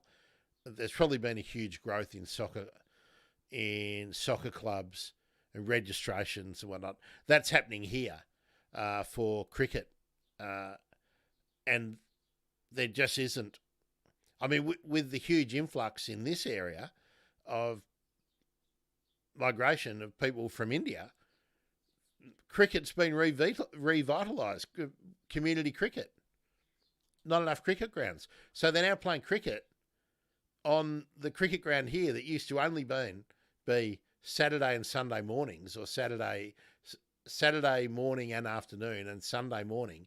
It's now being played midweek, 3 days a week, by different teams here because the demand for cricket is everywhere. Imagine if we just kept knocking down more forest for more cricket clubs. It's just insane. So we need to utilise the land that is already cleared in a better way. Soccer you can play upstairs, you can play indoor. So yeah, that's kind of why I don't know, David, if you're still on, it's why I really wonder whether I really wonder if people will forego economic advantage to preserve nature. Okay, so X still here, YouTube, Facebook, and Twitch. Still going with Twitch. That's great. Well, I think that's about what I wanted to say. I hope seeing Hugh on the 7:30 report was new. I hope the West Report was something that you hadn't seen before. I'd encourage you to follow Michael West and the West Report on YouTube and subscribe if you can.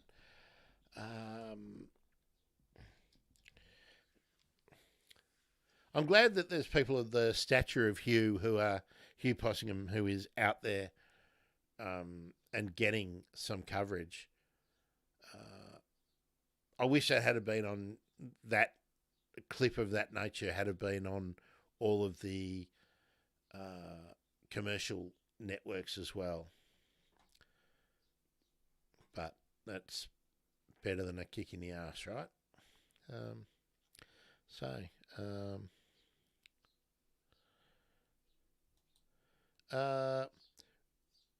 Which group, Naomi? Remind me when you say that group. Are we talking the Friends of Fred Catterson Reserve? Is that the group, or do you mean the Biodiversity Council? Certainly, I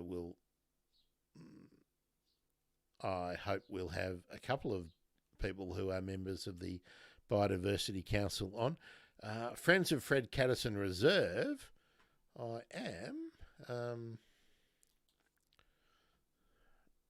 am going to Google them now.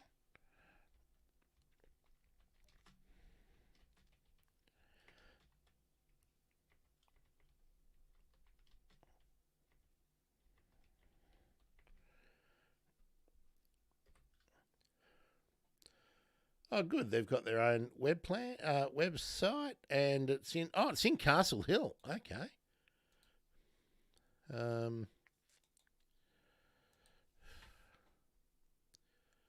Okay, well, I've got that up. Naomi, you know what Castle Hill is famous for, don't you? I'll give you a few minutes to think about. There's a clue in the hill. But yeah, so I've got that up, and I've also got the petition up from change.org. Let's put that copy. If you are watching and you are interested, if you're in the chat, there's a petition on change.org. Stop the destruction of the Fred Catterson Reserve, Castle Hill. That will find it there.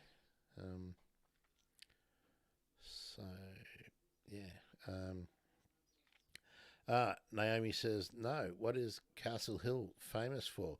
Well, I don't know if Castle Hill is, whether you would say famous or infamous, but it's Hillsong, the birthplace of Hillsong. I'd like to apologise to the rest of the world on behalf of all Australians, but more particularly New South Wales, for giving you Hillsong. All right, that's going to be it. I've talked myself hoarse again. Do what Naomi is doing and check out the Friends of Fred Catterson Reserve, CATERSON. Maybe add your moniker to the petition on change.org. The petition is closed. Oh, don't sign the petition.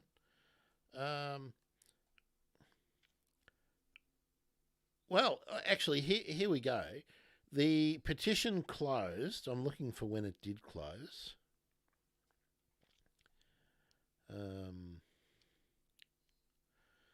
can't see when it did close, but it started on December 22, 2022, and it got 16,653 signatures.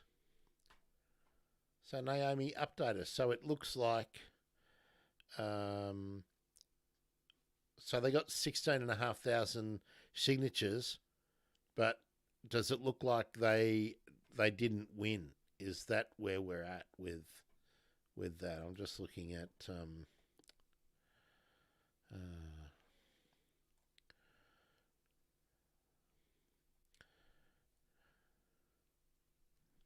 news. I'm going to the news page. December 2023.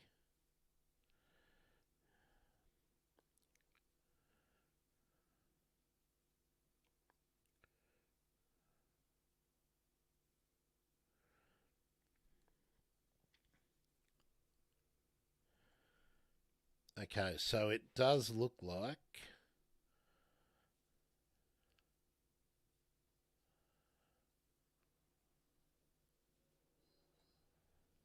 so it's rugby fields. Naomi.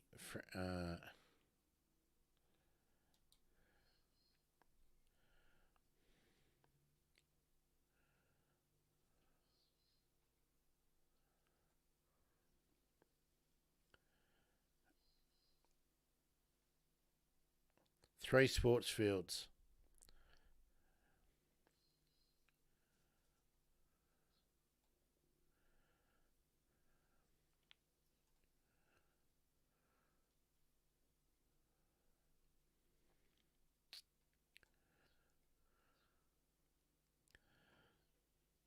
Okay, I'll try and get someone. It looks very much like it's a case of one side trying to portray what the other side is saying very differently. I'll let you choose who are the goodies and the baddies.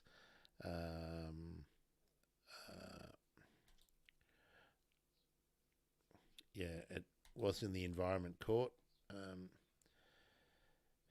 Yeah, I'll see what I can find out about that. It looks like the decisions might have already been made.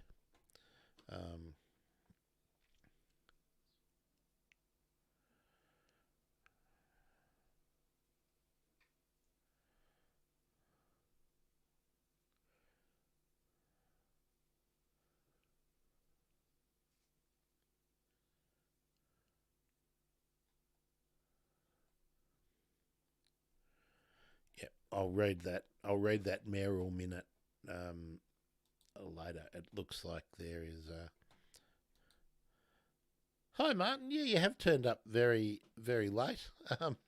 When did we start? Oh boy, I started just after 1. So yeah, we've been going 2 hours.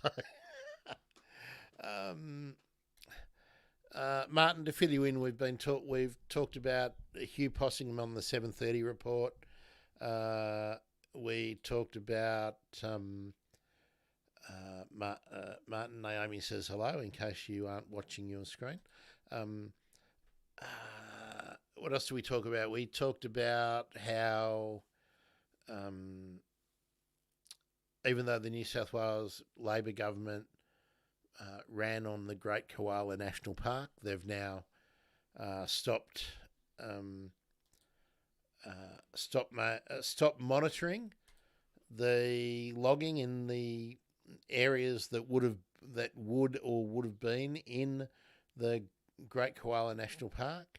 And I had a look at an earlier clip of Hugh Possingham, not the 7:30 report from Friday, I believe it was, but also him talking about the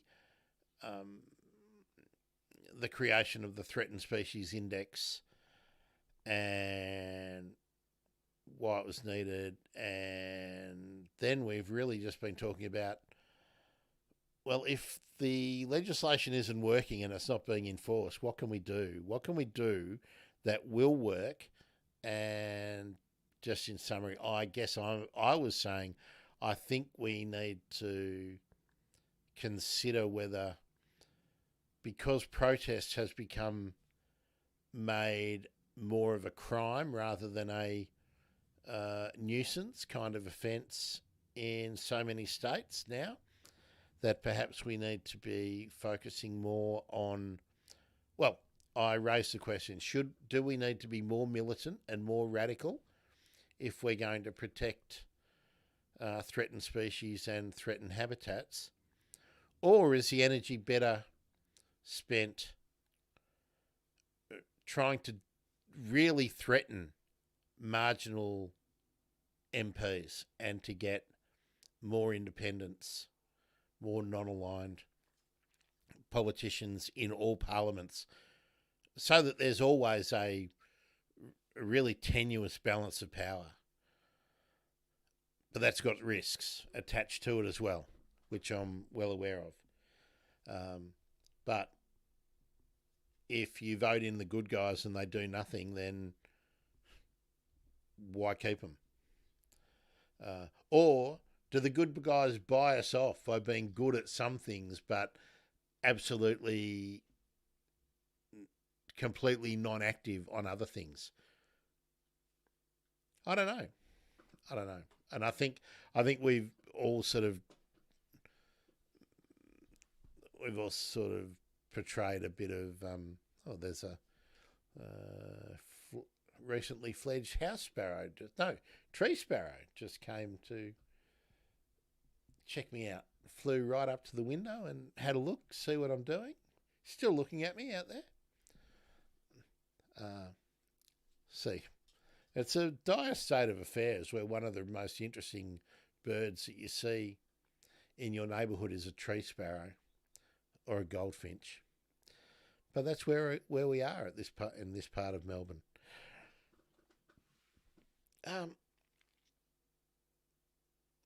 So, Martin, thanks for popping in, even though it's right near the end. You can go and check out from the front. Very depressing one today, though, Martin, really. But Martin, if you didn't see Hugh Possingham on 7:30, go back and I play it right at the start today, and I played it about 15 minutes ago. So check it out.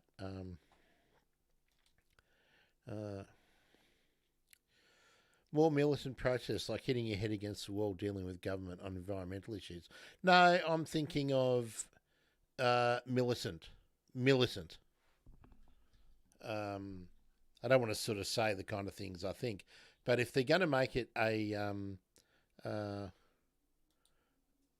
Naomi, that's a beauty. Getting a black-faced monarch in your garden and a young one. Fantastic. Good stuff. Better than a tree sparrow or the blackbird, as you might be able to hear out there at the moment. Yep.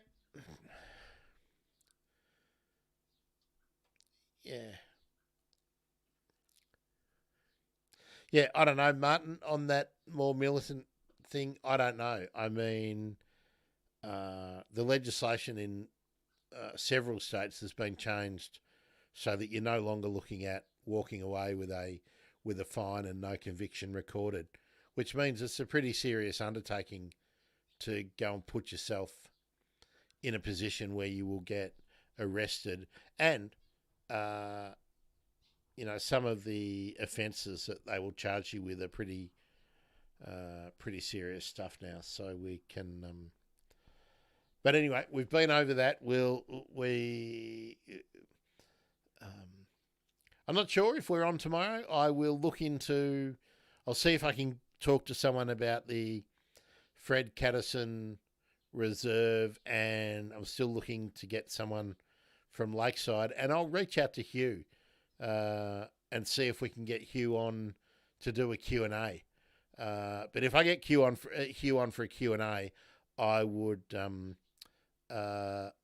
like to have a larger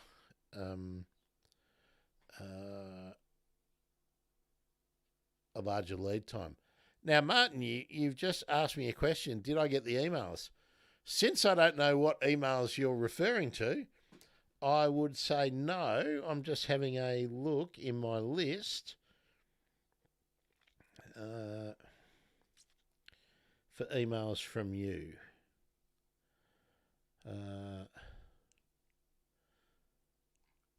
Let me have a look in my spam.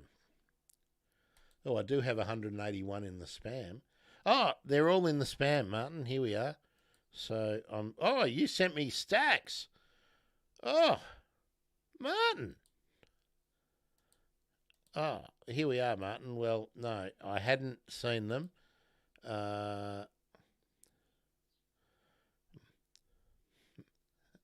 Martin, I've got 3 from you, and then I've got 1 from the United Bank of America.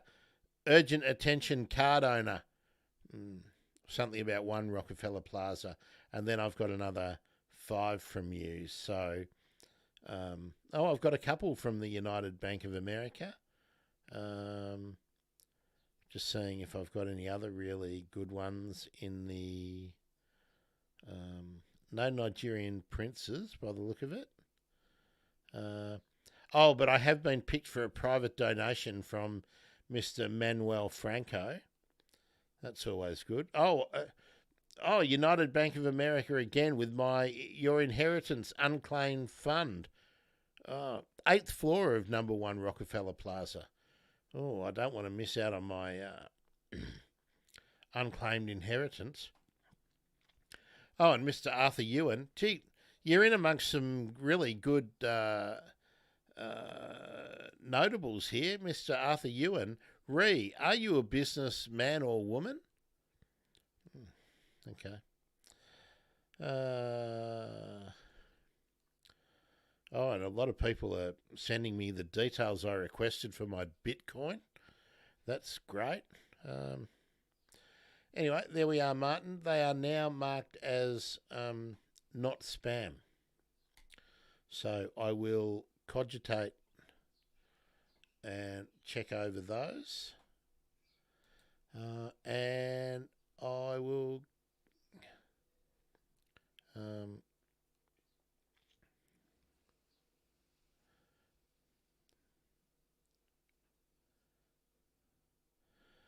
that one looks interesting.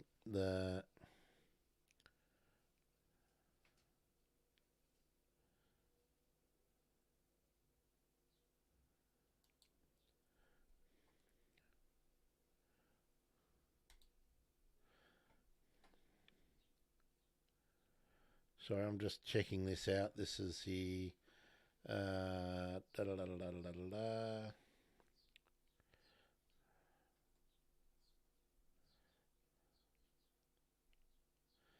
Oh, Mount Pleasant. Okay.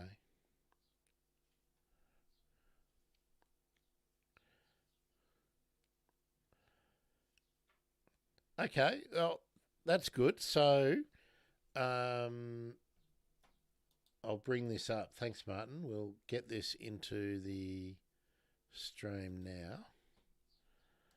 Thanks for this, Martin.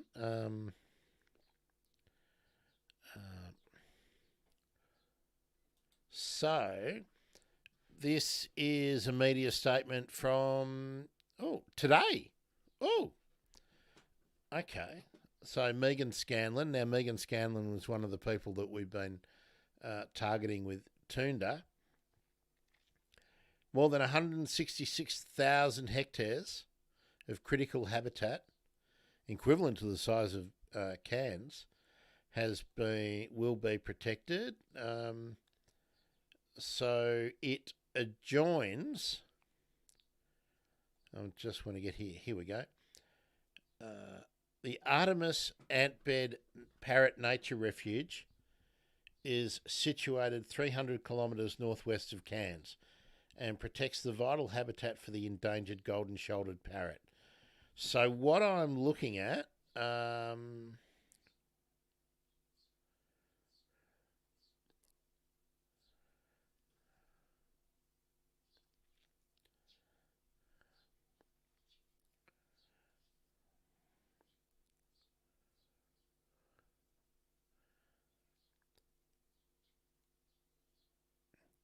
okay, I will have to look at what the other 3 sites are, but it looks like I'll try and get some qualification here, but it looks like the protected area of Artemis has been increased. So I'll I'll see if we can get it from the horse's mouth here. I'm hoping that the Queensland government has bought more of Artemis Station, which will, or have funded, if there's a covenant or something. Let's find out how it all works. So that is great. Is it perhaps that Lakewood property? I don't know.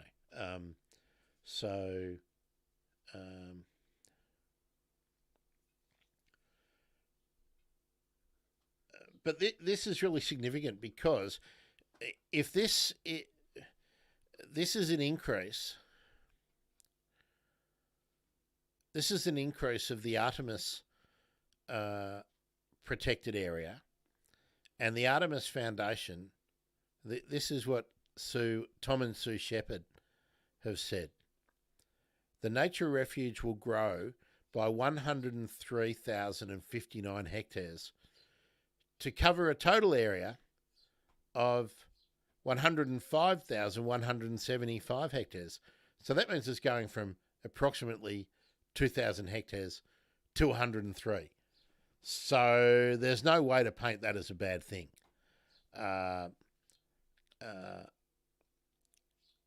So that is fantastic. Look, thanks, Martin. I will chase that up. Looks like there's some audio grabs and stuff that we can use. So I will check that out. What else have you sent me that is interesting?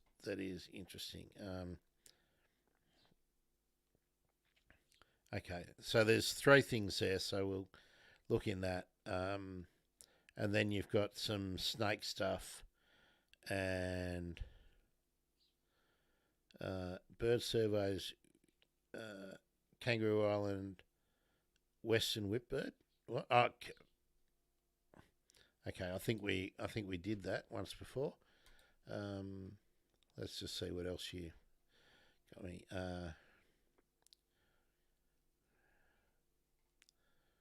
Okay, what's this? The masked owl, is it?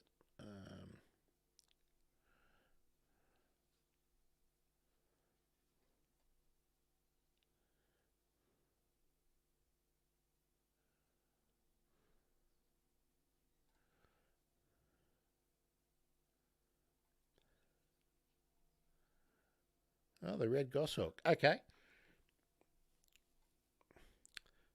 Thanks, Martin. I won't sort of read through them bit by bit. We will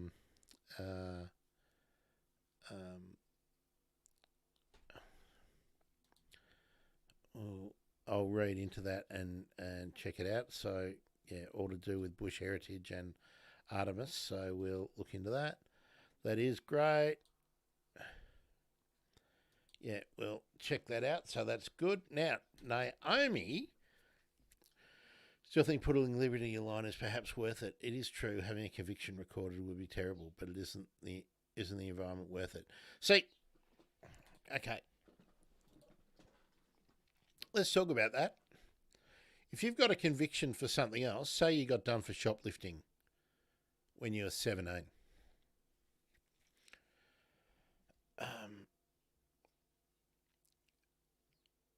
and then later you get done for one of these new offences, which are serious offences now. Probably you will be jailed for a significant amount of time.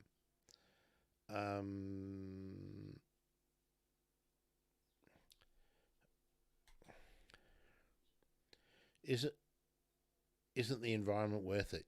Well, yeah, but why should people be putting their liberty at risk? Why don't we just fucking take it back from the corporations? Is someone's liberty something that should be more readily tradable than taking a company out of forestry, for instance, and then compensating the people, because that's what happens under the Constitution. If the government takes your property, you have to be compensated. And if people are put out of work in an industry, there are schemes to compensate them. Shouldn't we just do that rather than worry about having some movement in 5 years' time to get the people who have been jailed for that cause out of jail? It'd probably take 10 years before anything would happen.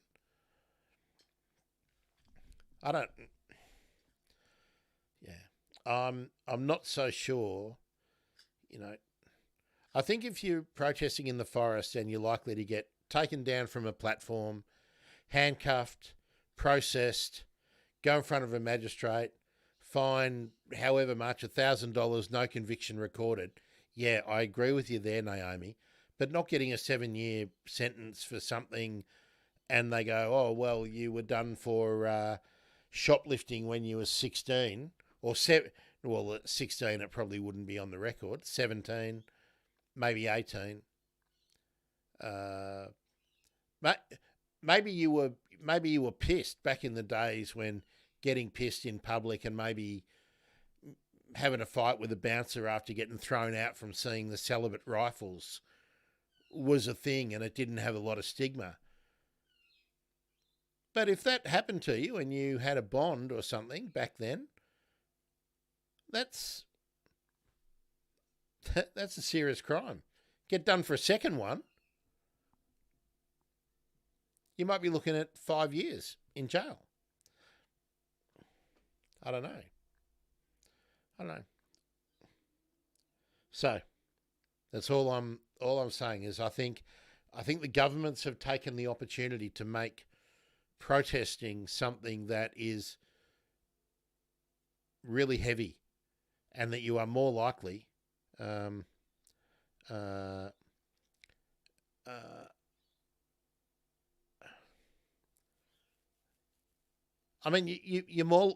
more likely to get a harsher sentence than someone who steals a car and burns it in a park. Oh, almost definitely, I would say. So, it's something. This is how we start to lose our civil rights too, by the way.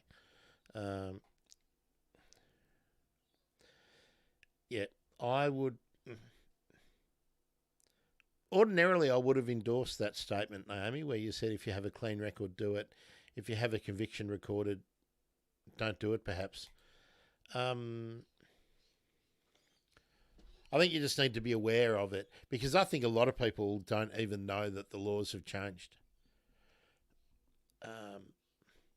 In Victoria, I think the government can just gazette any place they want. As long as they publish a notice in the Gazette in the morning, they can make any place. They could gazette that intersection where the Palestinian protests, pro-Palestinian protests are protesting today. They could gazette that intersection or the gateway for the port, and then it becomes what they were doing yesterday may have only been a nuisance and they're being asked to move on. And if it was gazetted today, they could be charged this afternoon with something very serious.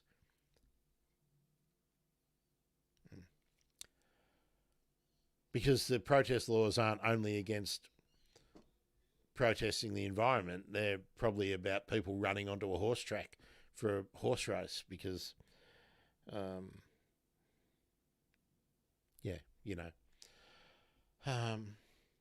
Anyway, thanks everyone. I love talking to you each time. Martin, thank you very much for sending me those things. Mark them as not spam, so hopefully that doesn't happen again. And we can, I'll get up to speed on that and see if I can I'd love to talk to Sam and Sue Shepherd about Artemis. Last time I talked to Steve Murphy, who had done some of the research on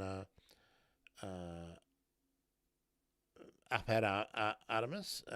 Naomi says, how bad does it have to get before we act, though? As you say, are we willing to lose our civil rights?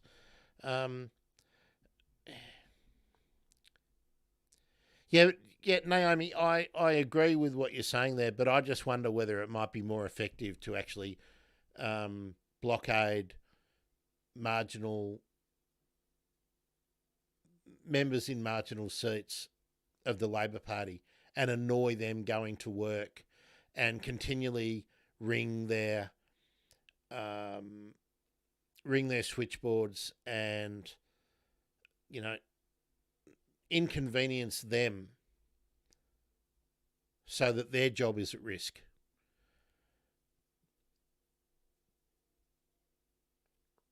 Yeah.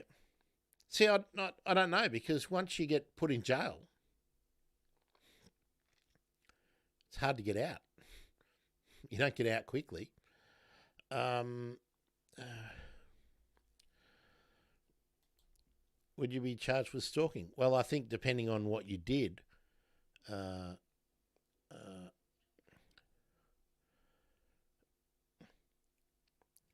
I think following people to their car, following people home, things like that is stalking. I don't think placards and standing outside an office and things like that would be stalking.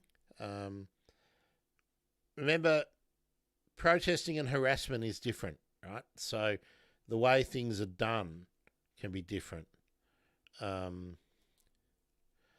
Yeah. Well, in Western Australia, the protesters who,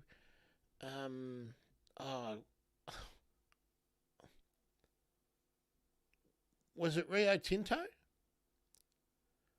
I don't want to get the company wrong, but protesters went to the house and stood on the footpath and held up placards of the chief executive of one of the companies, Rio Tinto or Santos. I'm thinking it was Rio Tinto. I can't recall the name of the company, but they were charged with really serious crimes. So, not stalking, but this chief executive said she feared for her safety. So, yeah.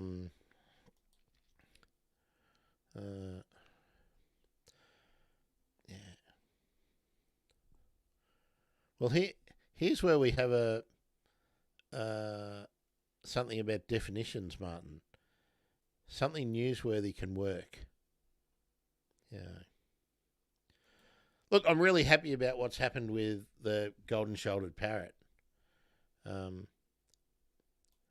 Naomi, it was Woodside. It was the company that sponsors the Fremantle Football Club in the AFL.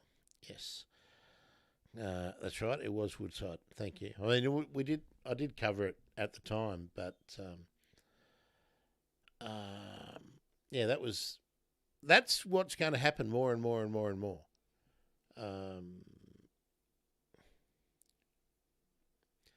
And was it Four Corners? Four Corners followed the protesters. I think it was the Sarah Ferguson report. Be really, really interesting to cover that again. Anyway, that's for another time. I will try and get one of the lawyers on. I have reached out a few times and just not been able to get that to happen. But that was before Christmas, so we'll try that again. And yeah, Naomi just saying, yeah, it was Four Corners. So it was a good Sarah Ferguson thing.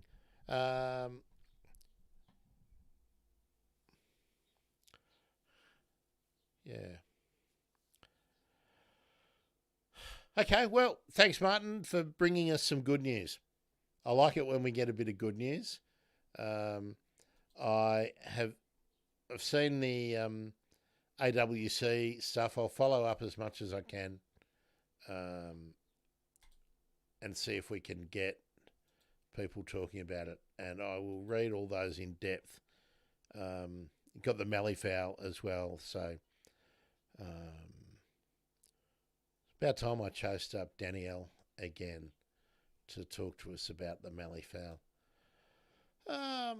Great. Thank you for this hugely depressing but very informative show. Yeah, it's look, we've got to redress the amount of Downerism, and I don't mean Alexander Downerism. I mean, we can make fun of Alexander Downer and his fishnet stockings and also his ludicrous cigar smoking crap. What a wanker. Oh no, that was Joe Hockey, wasn't it? Not Alexander Downer.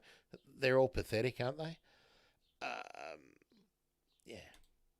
I'll try and find something really upbeat, and I will reach out to all these folks. It's good to have some news. I really appreciate when people send it in. Thanks, Martin. That was really good. I like that you got onto it, that it was something that came out today. I didn't see...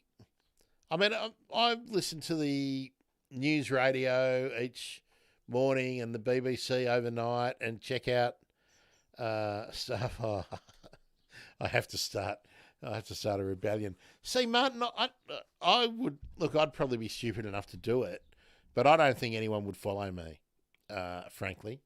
I don't think people are going to follow me into battle. Did you hear that?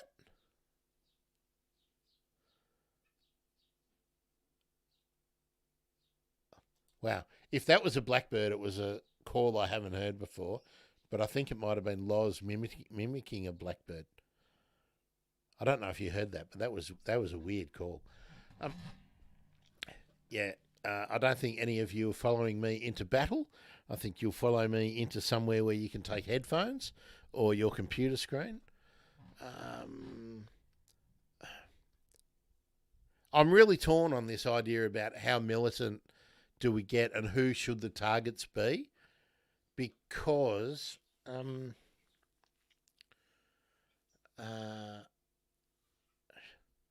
mean that's a big move. Bring on the rebellion, Naomi says. That's a really big move, what's happened up at Artemis, and I'm really pleased about that. I'll reach out to Steve Murphy and see if I can get Sam or Tom Shepherd on the show, and we can talk about some of these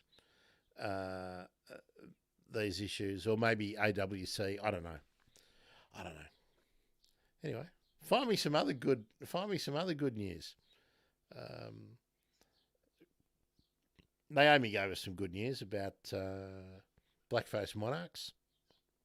That was good. I'm really pleased you got them there. Naomi, that's really cool. All right, this time we're over. What is tomorrow? Where are we up to? 22nd today, isn't it? So that means we've got a long weekend coming up this weekend. Habitat Gardening will be on this Saturday morning, even though it's a holiday, at 9:30, and I'll be making an appearance somewhere, somewhere in the next few days, maybe tomorrow. It'll depend on who I can talk to, and we will take that up. Yeah, Martin, that is really, really good. Thanks so much for sending it. That is great news. I probably wouldn't have caught that for another day or two. So that's great. Artemis, landholders giving up some of their property for the conservation of the golden-shouldered parrot. And it doesn't exist many places. We found that out the other day. And now there's another... what was it? 100,000 hectares. Is that right?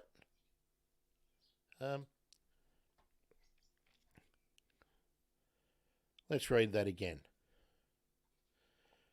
The nature refuge will grow by 103,059 hectares to cover 105,175 hectares So, by any measure, that is bloody significant, and I'm really keen on it.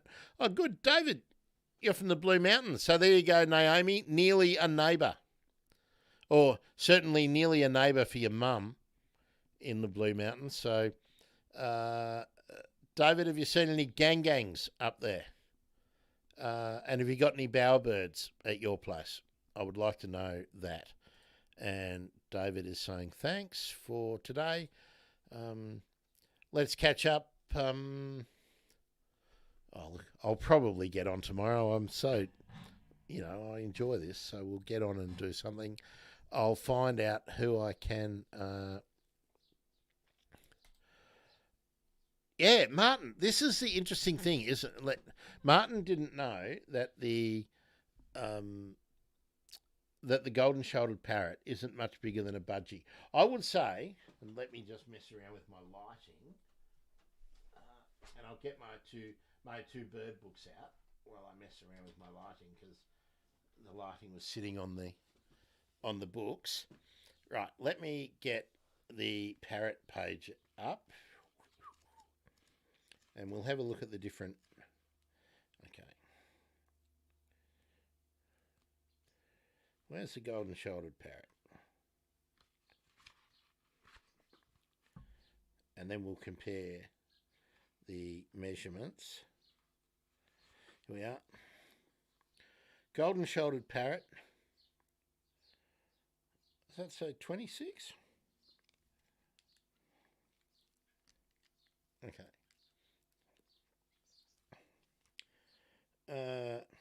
26 centimetres in length. Same with the hooded parrot. Now, the mulga parrot, which more people will know about, has a measurement of 27 and 31 centimetres. And the red rump, which many of you will know, is 27 centimetres.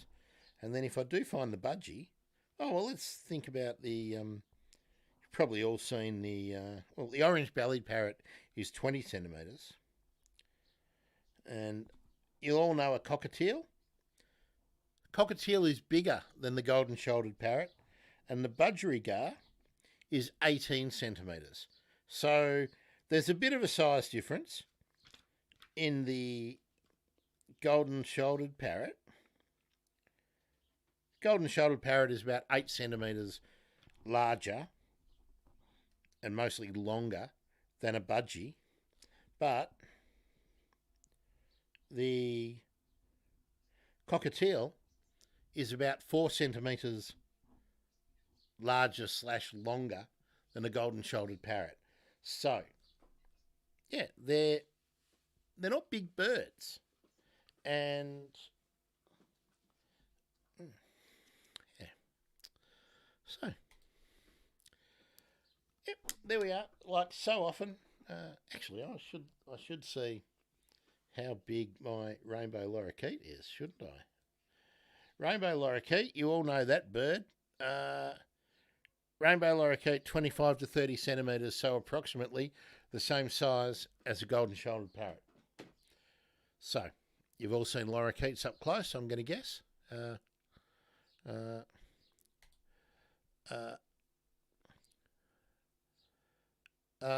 Naomi,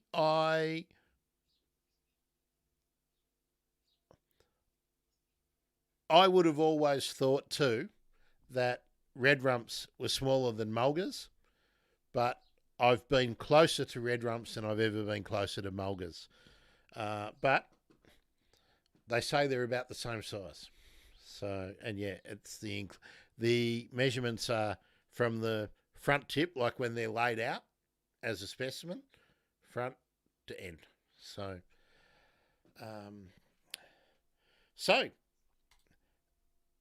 now I have to tell you too. I've got to tell you, I'll tell you this, because this is about perception. When I see rainbow lorikeets flying around, as I do every day and often in fairly large groups, when I'm looking at them, I think they're bigger than Loz is when I have Loz up close.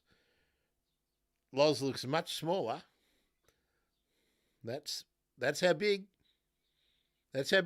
Loz is when he's hanging out with me. But when I see them flying, I always think they're bigger than this.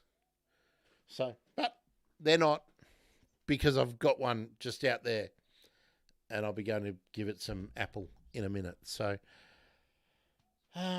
yeah.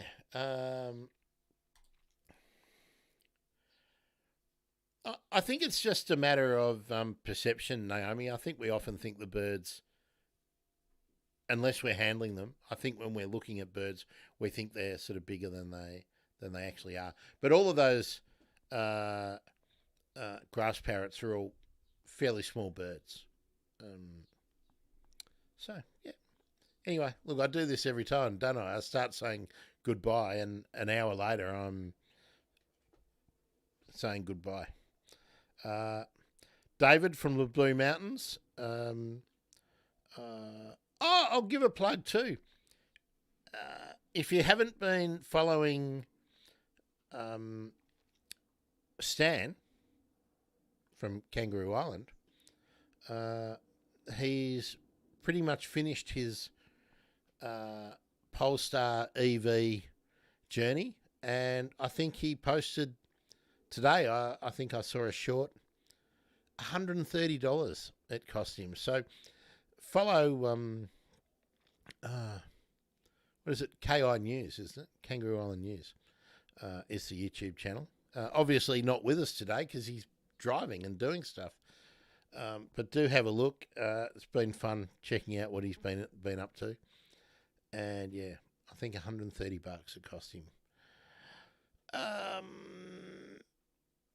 All right, maybe see you tomorrow. I'll do something about this light on this side tomorrow. It's straining me.